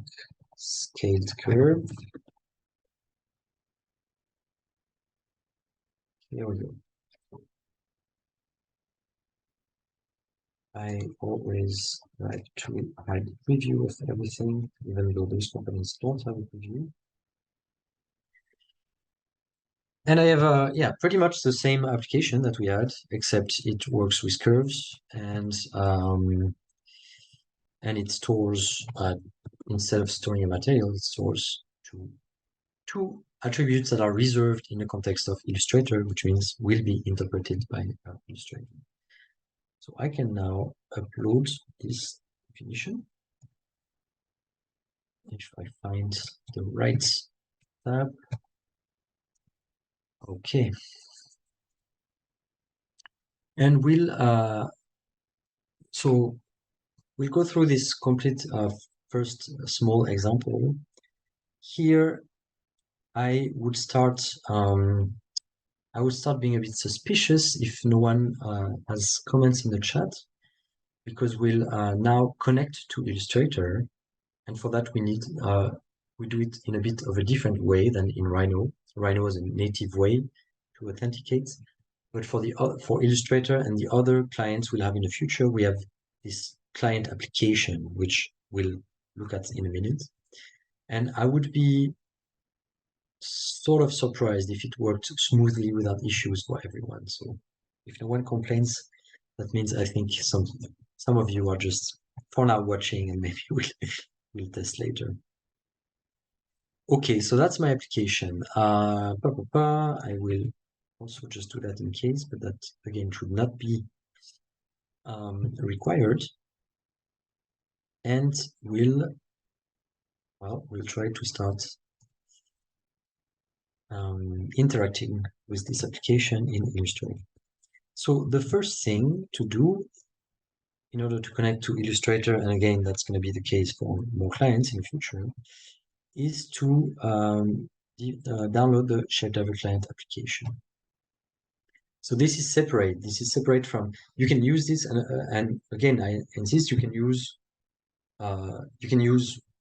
Illustrator and any client in the future without having Rhino or Grasshopper installed on your machine. That's also the case, is that some consumers of the applications can be just Illustrator users who might need an algorithm, a mini application that they might not even know is based on Rhino and Grasshopper in the end, just something that's useful in their context, right? So you can download this small application for Windows and install it. It's very lightweight, so it should be rather fast. And once you've installed it, you should be able to launch it.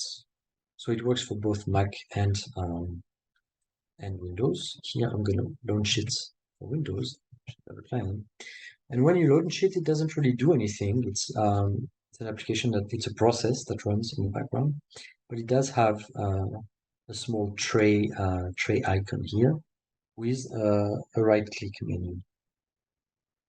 So here I'm going to log out just for the sake of the demonstration. Here, the first time you do this, if you're not already logged in, then you'll have the ability to log in, and that works pretty much.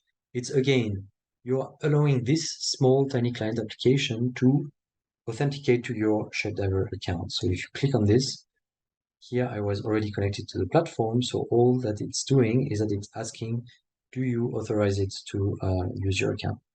So I'm saying yes, and now I am authenticated in my tray application. Right? So I have some useful links here, and here the list of clients, again, right now just containing Illustrator. And here, this step is Well, it's a bit like what we did in Rhino earlier when when you launch the ShapeDiver command here, it's similar to what we're doing here. We want to basically enable the connection with Illustrator. Right here, it's going to complain because Illustrator is not open, so it's not finding the process to make the connection with. So I'm going to first launch it.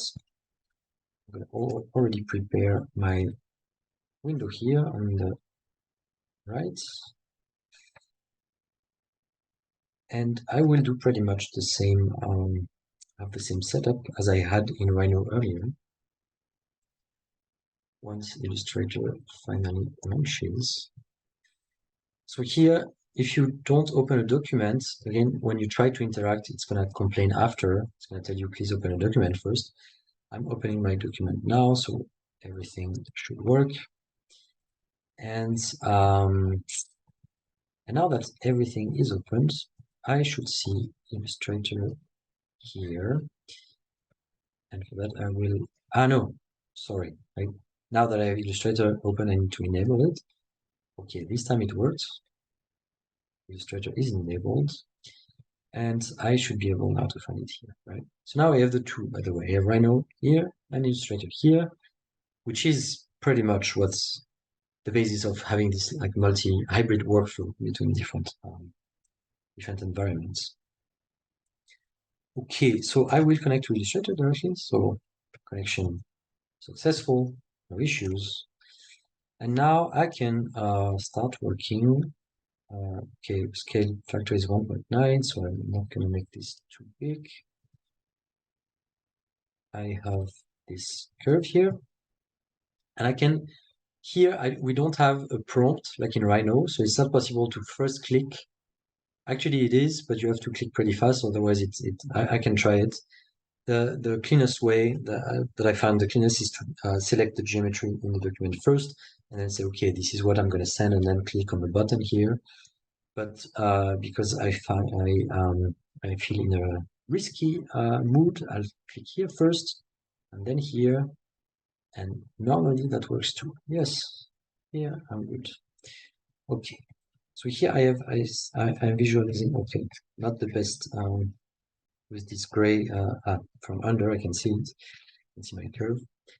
In this sort of context, I think we will have different types of like minimized interfaces in the ShapeDiver platform, because you don't always need the viewer. In this case, pretty much what I want is a plugin for Illustrator that does, that lets me select geometry or whatever, and then bake geometry back. So here, the computation was successful, and I can scale my curve. I can bake my scale curve back to Illustrator, which I'm going to do now. And that worked. So the scaling, the origin in Illustrator is on the top left here.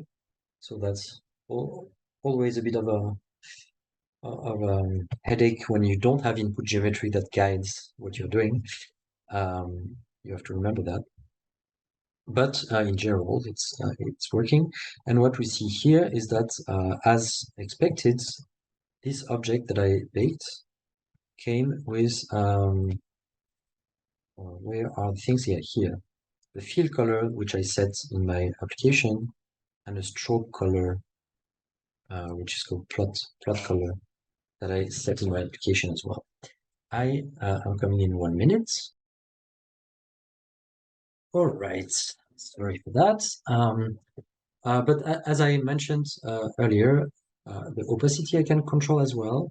And since we're Illustrator, I can also the layer here, I can set, and the name, if I use the name attribute, it sets the name here. If I don't set a name, then it just shows the data type that came from Grasshopper, so from the SDTF.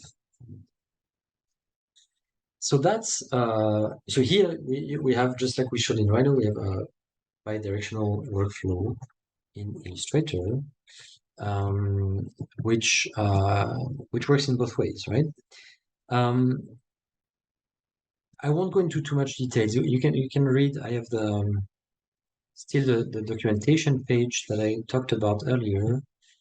I close it. It's here,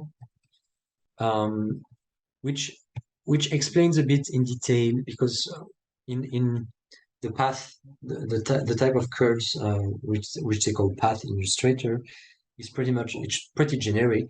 So in terms of interpreting what a rectangle is, what a circle is, and how to bake that so that the Illustrator UI and interface handles them in the proper way.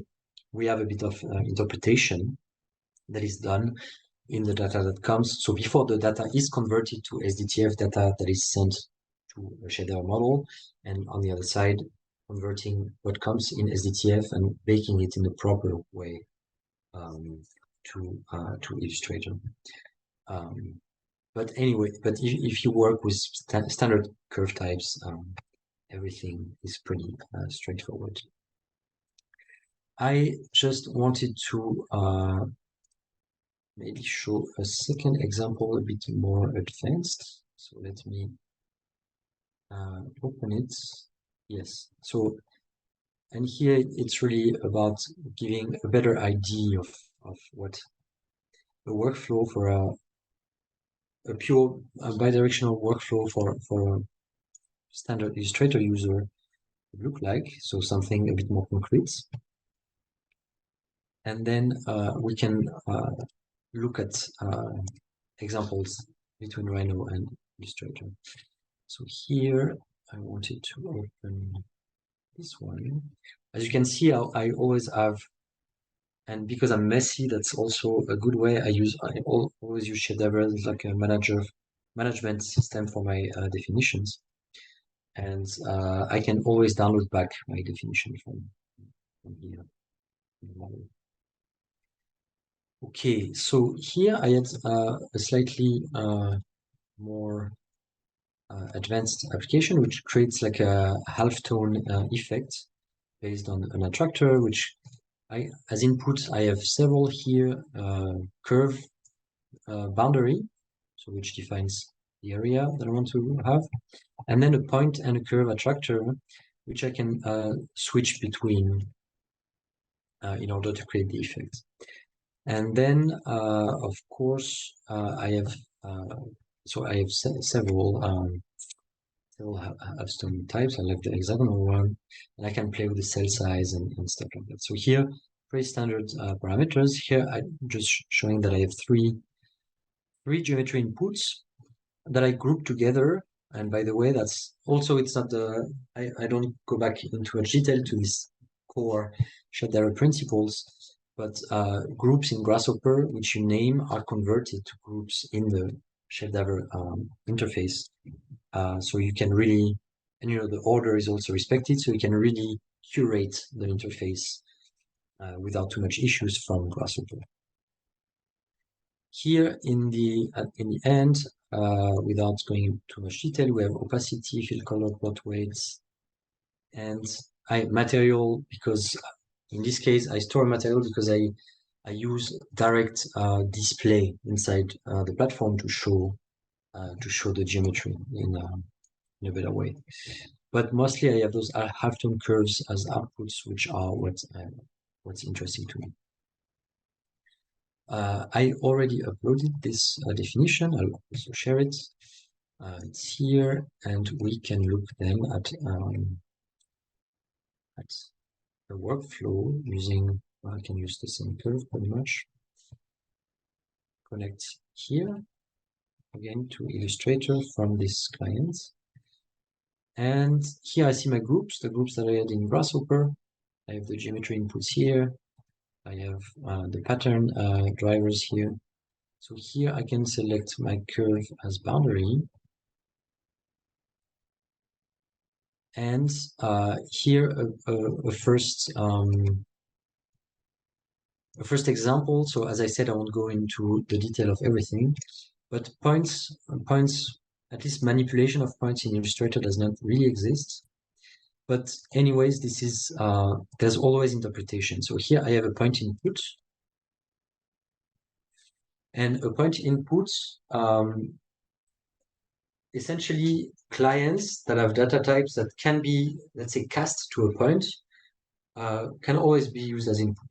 In the context of a curve, a closed curve, you can always compute a middle center of the curve, and this is what will be used as the point, so cast to a point and used as input of the application.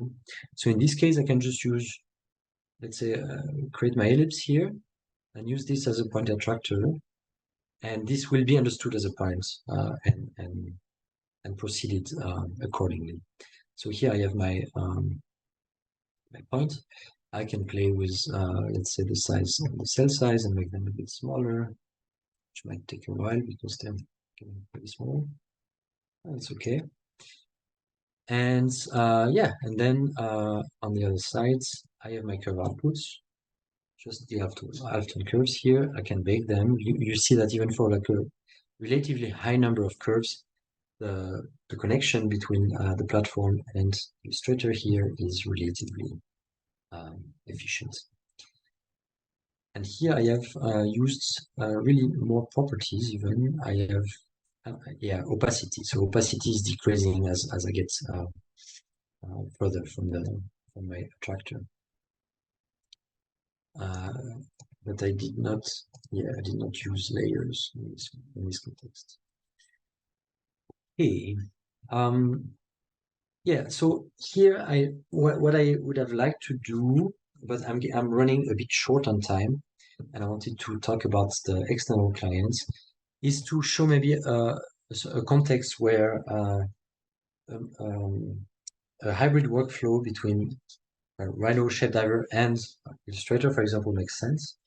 But I'm not quite done with this example. So what I can show is that it works, and then give some idea of what could be happening, or in what context it could be interesting to have such a workflow. So it seems that I've been disconnected from Grasshopper, so I'll go back here. Ah, yeah, Rhino here. So just same here. So here if I close Grasshopper, okay. Just to show that I can create a curve here as well. Let's say a star. And use it also as input here, as my boundary. And let's say I am creating a second curve here, let's say a circle. And I'll use it as a curve attractor, which is right now not used, so I have to switch from point to curve attractor. Here, here. And that should give me pretty much what I expect. Exactly. And now I can then go here, switch from Rhino to Illustrator, and get rid of this big one and bake those 2,213 curves for Illustrator clients. As mentioned here, since I created the curves in Rhino, my frame system is not the same, so yeah, I was around the origin in Rhino, but essentially it works. So in this case, as I mentioned, this is not maybe the best example to show this hybrid workflow, because I can also draw curves in Illustrator, so it doesn't bring much. But obviously in Rhino, I can manipulate other types of objects, which makes it interesting.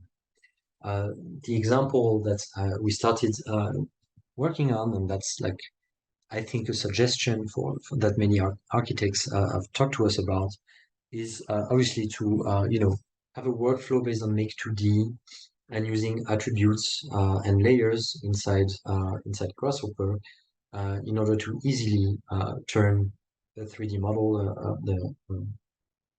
inside Rhino into into a schema in Illustrator with already like the nice highlighted curves and everything.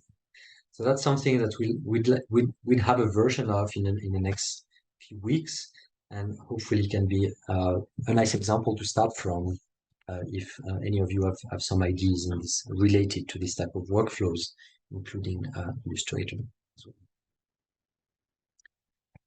But for now, I will close all these clients and we will look at a couple of tools where we don't have an official ShapeDiver client, but where we also use the same type of data principles in order to drive to drive interoperability between ShapeDiver and other environments. So that's what I call beyond native clients. And here we'll quickly see three first examples, which basically benefits from those data principles, in the sense that every connection we did, and we already have a GitHub, I think, for the Victor and the Giraffe integrations. The Forma one is a bit more delicate in terms of sharing how it works and stuff, so that's not shared yet. But I just said that on our side, that's also something we'd like to share and show how minimal the effort is with these tools to create this sort of integration. So whether or not we end up having an official one or just share the code samples that can allow this sort of integrations to happen, we will decide in the near future.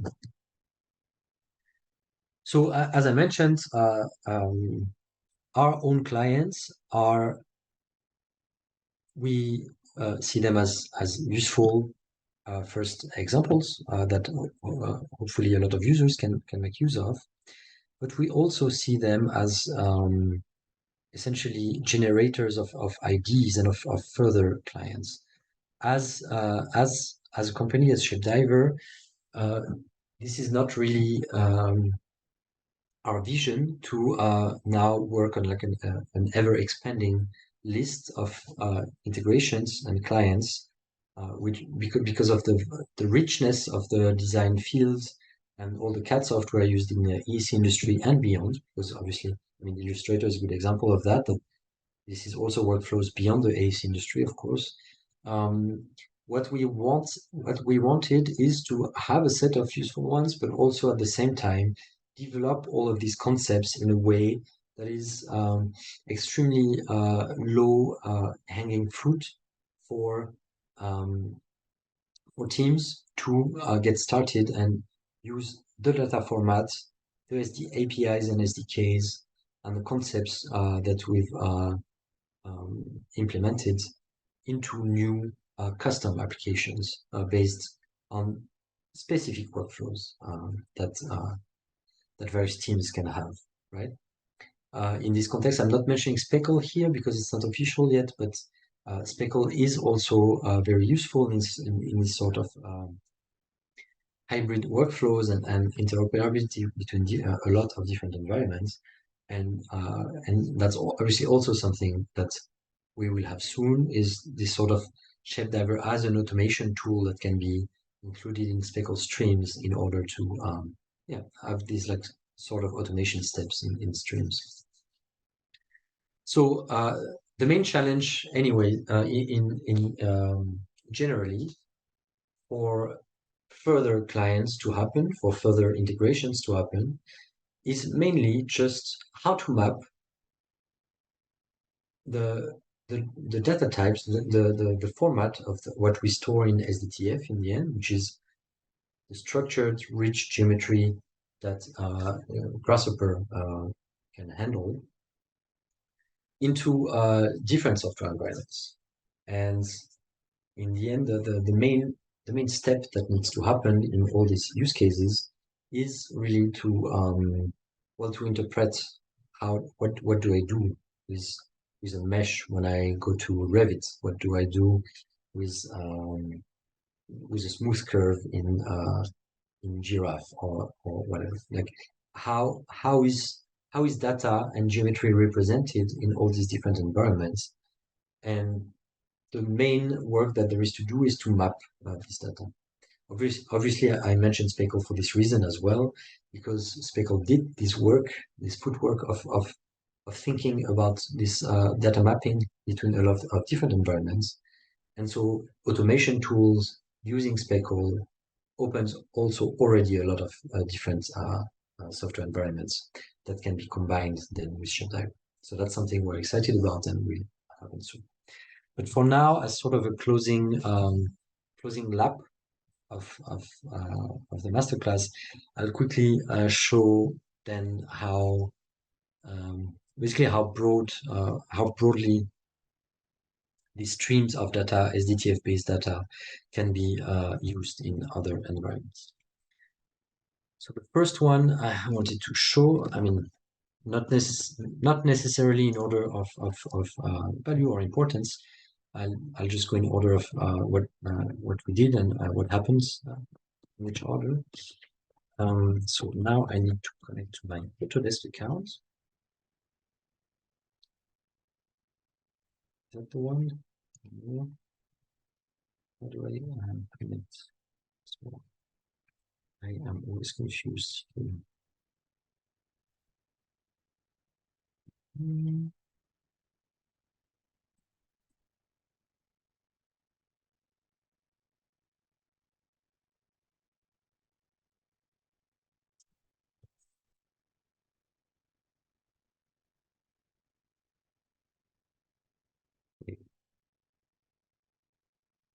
I noticed I did not connect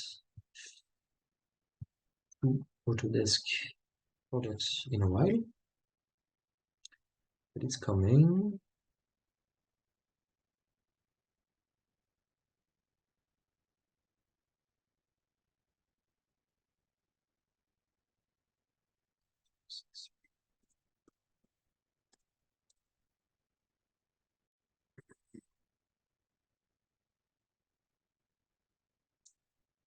Oh, good. So I don't know how, and we are curious, by the way, about the adoption of Forma in design teams. So I don't know how familiar any of you are with the software, but you know, essentially it's one of these planning tools which includes a lot of AI-based tools to perform analysis on buildings, and it allows to sketch pretty basic, pretty straight buildings using that location data and everything. It works pretty well, but of course the design tools here are meant to be early sketches or early stage design, and do not include too much complexity, which is why we thought the ShapeDiver integration made sense, and we worked with the team of Forma, formerly Space Maker. So that was already last year at AECtech, was the hackathon that started it all, and I came up with this extension, which is very much in beta, but already works pretty well. So you can, if you're in Forma, so I'll quickly go. If you're a Forma user, you can add extensions here, and ShapeDiver is one of the first ones, along with TestFit and some native ones. And once you have your extension here, you can enter the model view URL and ticket for embedding of any of your models. So let's say I do this. Can I try to do it with one of my applications? I'm not sure, because the problem is that I'm not sure I have one ready right now. Because here, as I said, the main challenge when we start working with other environments is to map the data into what makes sense. And in terms of UI and data types, what makes sense when you work inside Forma is to start by drawing a polyline as like a site limit or as a building location, and then to display the results as geometry in the documents that then can be analyzed by all the analysis tools.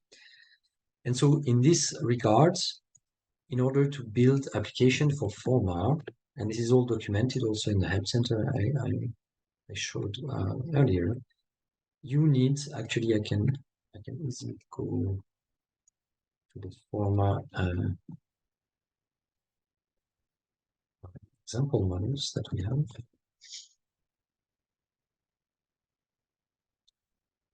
Yeah, I can show.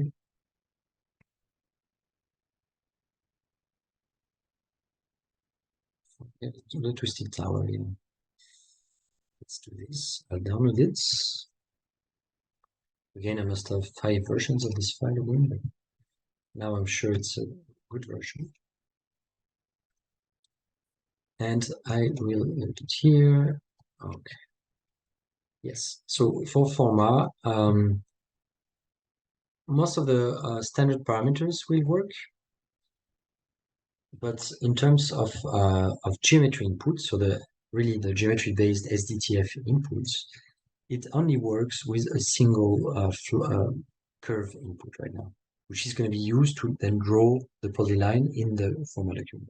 It also works without polyline input. Then you can just place a building, and it doesn't take any geometry as input. But in terms of geometry inputs, it just works with that. And then once you have respected this constraints, you can create. So the twisted tower, by the way, is already here in my project. Here, I mean, there's a lot of old one, but here, twisted tower. And here, my curve input, and we're really very much in the realm, again, of how to interpret that input and output data, right? Forma has detected that I have a curve input in my ShapeDiver application. And now let me use this drawing tool to draw the limits for my, I'm drawing a tower here. Let's start again. Yeah. I'll try not to make it too ugly. Okay. So let's say more squarish tower. And once I'm done drawing, I can see that here I have my my ShapeDiver model that I loaded is recomputing a solution. And now it is ready, and it's showing me the twisted tower with the default parameters that are part of the ShapeDiver model. Now, if I click here, I see that the small interface is exposing the parameters of the model. So once again, if I update the parameters, I can see that I recompute and I have the new version of my model. Now, obviously, what's interesting here, and again, you've seen this if you've shown some of the videos from the last few weeks, is that I can use, so I had to draw a site limit here, but I can use this geometry is compatible with the analysis here. So I can do, for example, a sun hour analysis on my site or on my building. I don't remember exactly. And this is then, doing done in a remote way through AI algorithms used by Forma. And it's going to return an analysis on this geometry that is really parametric geometry that comes from an online Grasshopper model. So that's what is here interesting, is to combine those two tools. So that's the first example of such an external integration. The second one I can show, and here I did not prepare my links, so hopefully I can find the right ones. No, okay, that's a GitHub repository where you can find how to build your own integrations into Victor. But just to say a word about Victor, Victor is this new platform that is pretty much doing what ShapeDiver is doing, but for Python, right? So general Python code. So you can create web apps based on Python code and put together elements and build also like nice workflows directly in the web. And here we thought, in both sides, we're pretty happy with the results, the early results, we both thought on both sides that it would be then as part of these Python workflows to have ShapeDiver as bricks that you can use, and even then to use Victor as just like I can use inside Grasshopper several ShapeDiver models and connect them together to create a bigger workflow. Victor is also a very good environment to do this. So here I can show. So the UI and like it's not really polished and it's not shown in the ideal way here. But that was just to show the potential here. So we have this like small structural model of a truss based on Karamba. So there's a Karamba analysis. Here we don't see them because the mesh colors are not displayed super well in Victor yet, but hopefully that's going to be improved.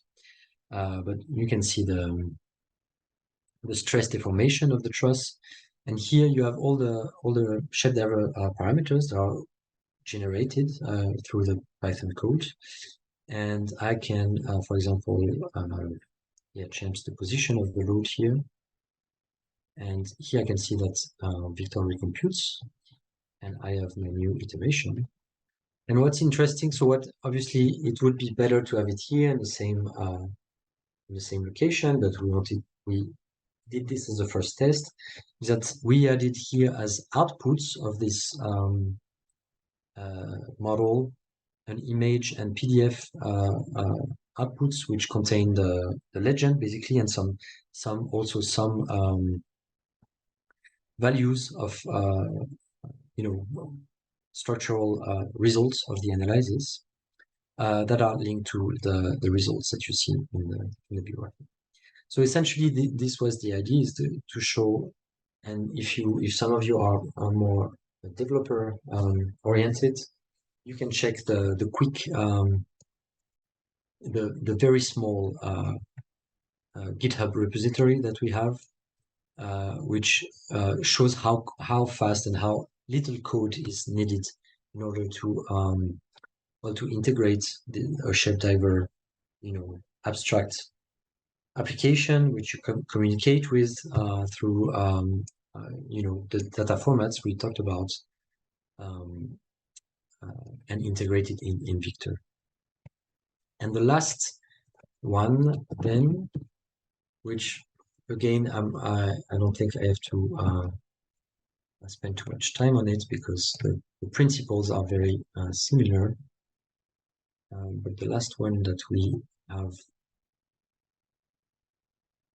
so I need to log into Giraffe. Giraffe is very much also it's a very lean and very flexible in terms of developing new extensions and developing new tools. That does also that is also meant for urban planning. And here, since I'm not yes.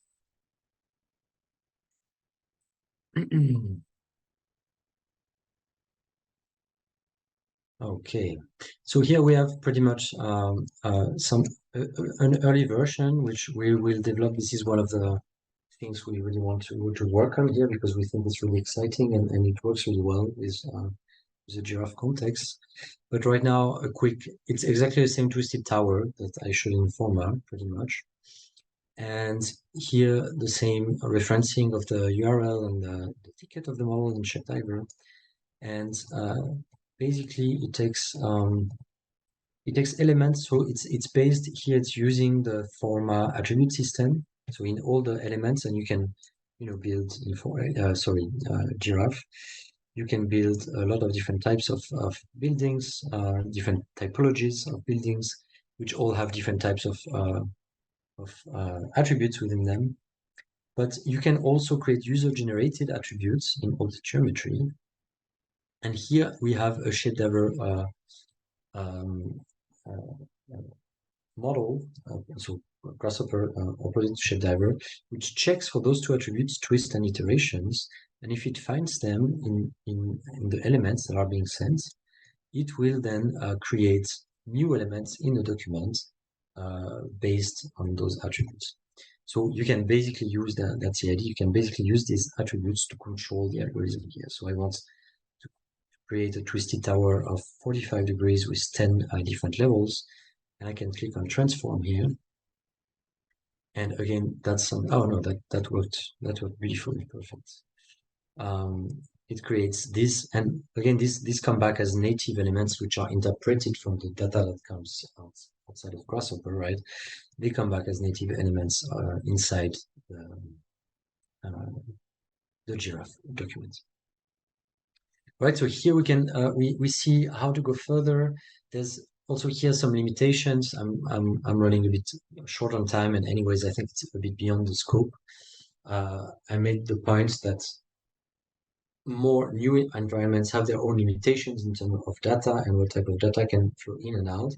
But that's pretty much the only challenge to address when connecting and integrating ShapeDiver in different types of environments. And the second point here of this additional application that I showed now is that the initial title of the masterclass today was the integration of ShapeDiver in desktop clients. But obviously, we have different types of development tools in different environments. So in C# for some desktop clients, but also in TypeScript and Python is coming. And that makes it also very smooth to integrate in other web applications. So it doesn't need to be a desktop application. I can very much work between ShapeDiver and a web application. I think that's pretty much it. Let me go back to see if I had a couple of last things I wanted to say. Well, no, I think that's pretty much what I wanted to say is thank you. So I thank you because I think, well, despite not having a lot of questions, I think most of you stayed until the end. So I'm pretty happy about this. And yeah, please now, I mean, we have around 20 more minutes allocated for the masterclass. So I'd like to obviously take any questions you have. You can maybe use the chat to, if you have something specific you want to ask. And if that seems to be like a longer question, I think I should be able to, no, I'm not sure I can let anyone speak. I'm not sure I'm allowed to do that. But at least I can answer questions live, whatever questions you have. I think for now, I don't have any. That either means I was clear or that I lost everyone. I'm not sure. I'll stay positive about this.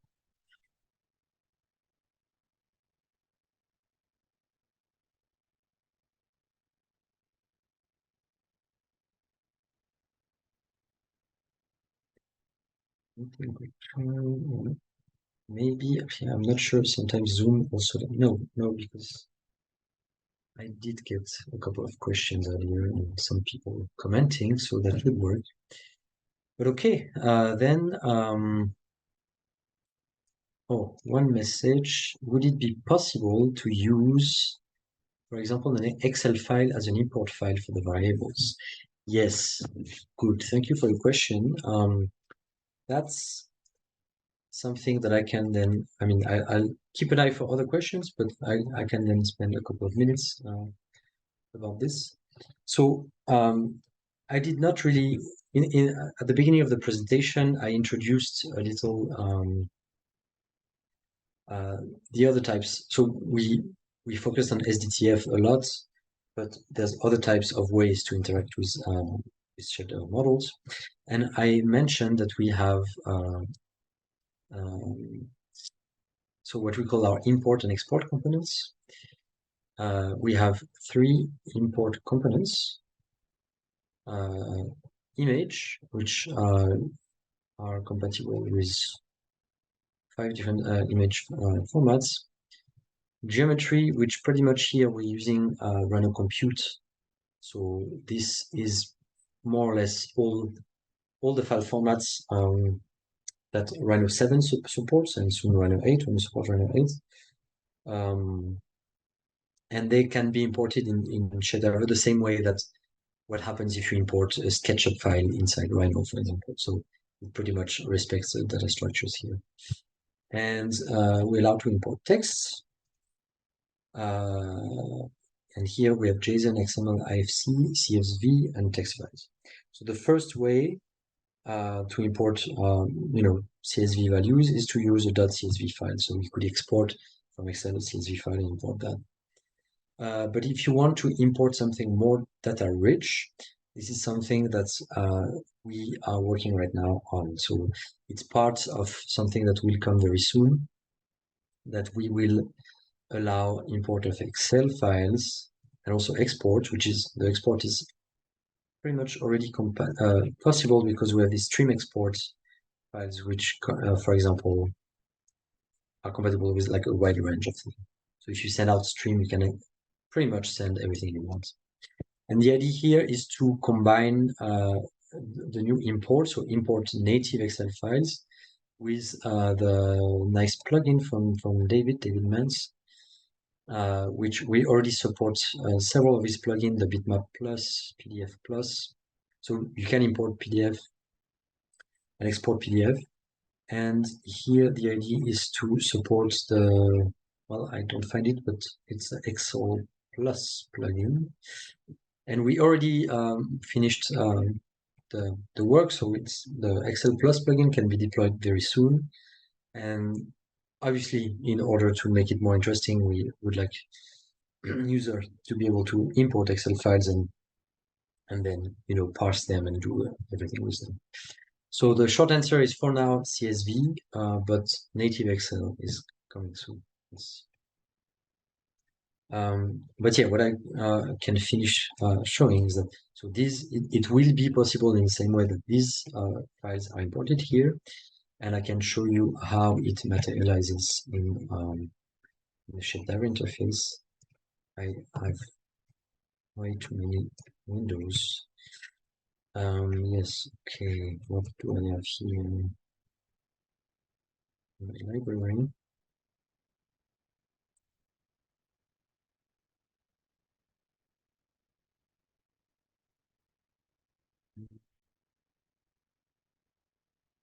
Do I have an import? Here, that's also a curve, an SDTF curve. But essentially, the import components turn into file inputs, which can then be directly specified from the interface. Here, what is that one? The file input. No, here we have a text input where you can see how to use JSON objects. So you can use the JSON file format to send text, and that's also a good way to communicate with web applications. But yeah, right now I'm not finding it for file input. Interesting. Here I think there's one. And then I see there's another question, so I'll take it in a second. Yeah, here, for example, it's a very more complex model that creates this like display.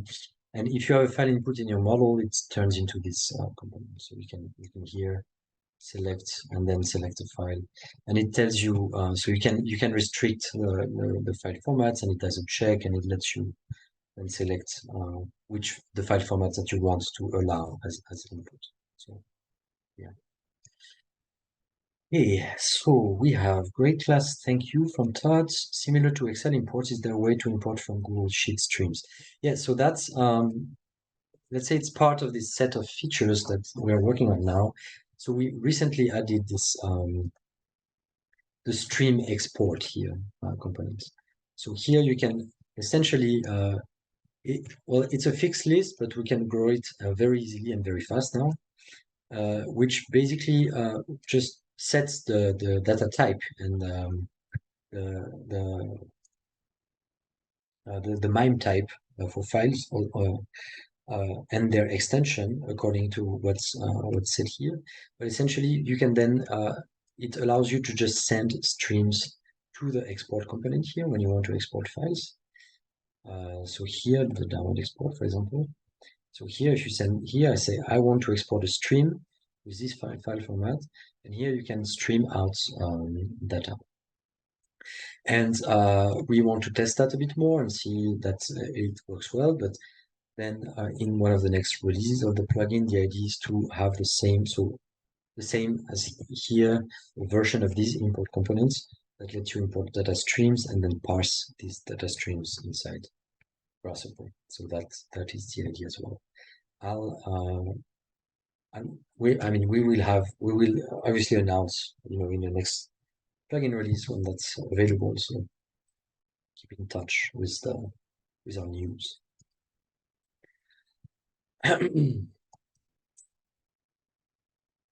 Do we have another question then?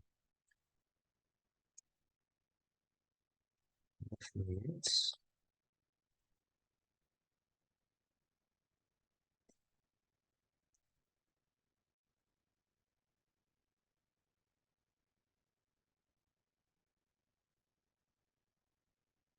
Just see if I can show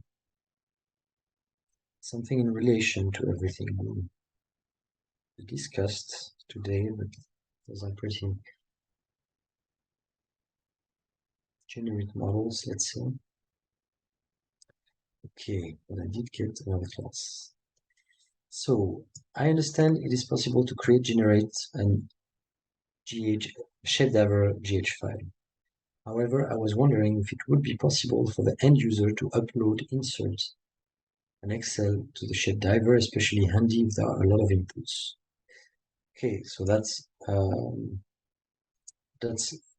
essentially, yeah, in the same range of questions we had. So in terms of users being able to input, let's say, a lot of data, right? Instead of having 200 sliders in a ShapeDiver app, and ask users to then input all these sliders. And here, let's say it's going to allow me to cover a bit the type of features we have that make it a bit smoother to deal with this type of cases. So the first thing that we just discussed is obviously that you can use text file input here to let users upload text file in any of these formats here. And these formats, depending on your context, so you have here CSV files, which obviously can contain like a lot of structured data, but with like not so much structure, but it's better than nothing. But JSON files, for example, and I know that web developers are more familiar with it, and maybe not typical profiles of AEC companies. But JSON is extremely flexible and allows to really structure data and include a lot of data as input instead, in one input instead of having this list of individual inputs. So that's already like a first family of ways to input massive amounts of data that can be processed in a ShapeDiver online model. As I mentioned, we will soon allow users to also upload Excel files. So that's obviously there's a lot more structure in Excel files. And along with the Excel Plus plugin of David Muntz, it will be easy to then pull specific data for data ranges, for everything you can check in an Excel. The second way I'd say that we think is interesting in terms of you have an application with a lot of inputs and you don't necessarily want to have users have to input all of this, is to work with safe states, of course. So, and that goes in both directions for people who create the models, but also for collaborators and clients and anyone to be able to quickly share a specific state of the model. Save states allow to instantly, so here, those states are probably, yeah, because I'm not, when I create, I don't really pay attention. So let's say I create another version of this with different inputs. And I create a separate state from this different one. So then I'm able to create a state. And of course, then you can also map states, also create states that, represents several different parts of the parameter space and allow users to navigate the model. Yeah, so 4 floors and 113 degrees was a bit uncomfortable configuration. But here I can create a weird version. And as for example, as the creator of the model, I can also make all these states public. So here I can make this public and then have it as an alternative to quickly explore the inputs of a model, right? So I can from here to here. Obviously, when you change state, all the parameters here are synchronized with the state, and you can continue to work on the same model from this set of inputs. So yeah, that's like a bit of a couple of ways to okay, but there's a follow-up then. I think I misunderstood. So when the input is set to CSV file, is it possible to upload the CSV? Yes, exactly. So that's the idea. So here, that's what I showed. That's what I was trying to find. But when I showed this file input format here, you can then upload directly. So end users can have their CSV file and they can upload it. And obviously it's then used as input and processed in Grasshopper. So that's already possible, yes.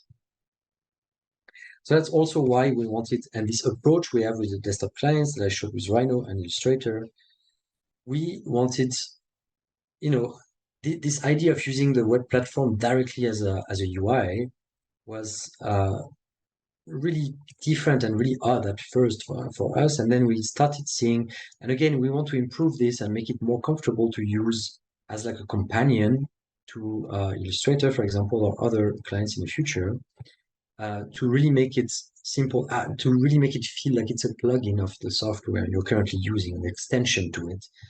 And then, of course, the bonus we get from that is that we get all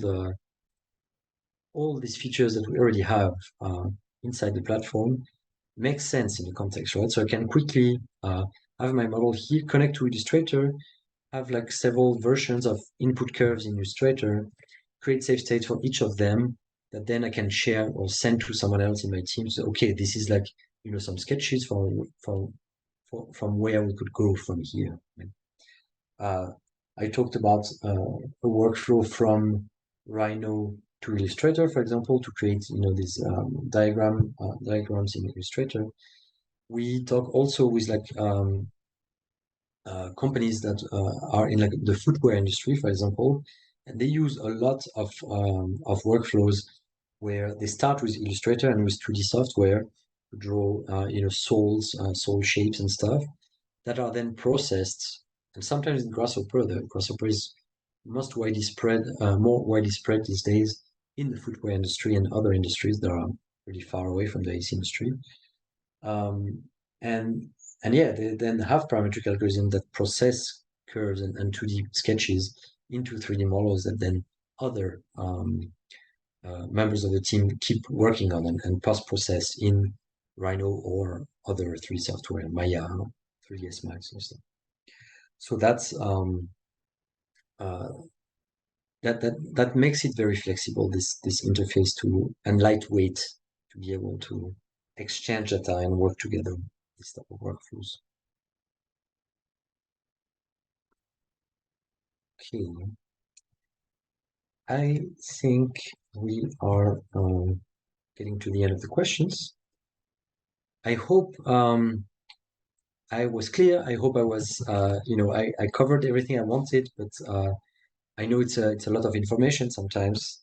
I hope some of you were able to well, to follow as we were going and to upload models to and to work inside those tools, because I know that sometimes setting this up is like the main step, and then everything comes really easier, and it gets easier to use.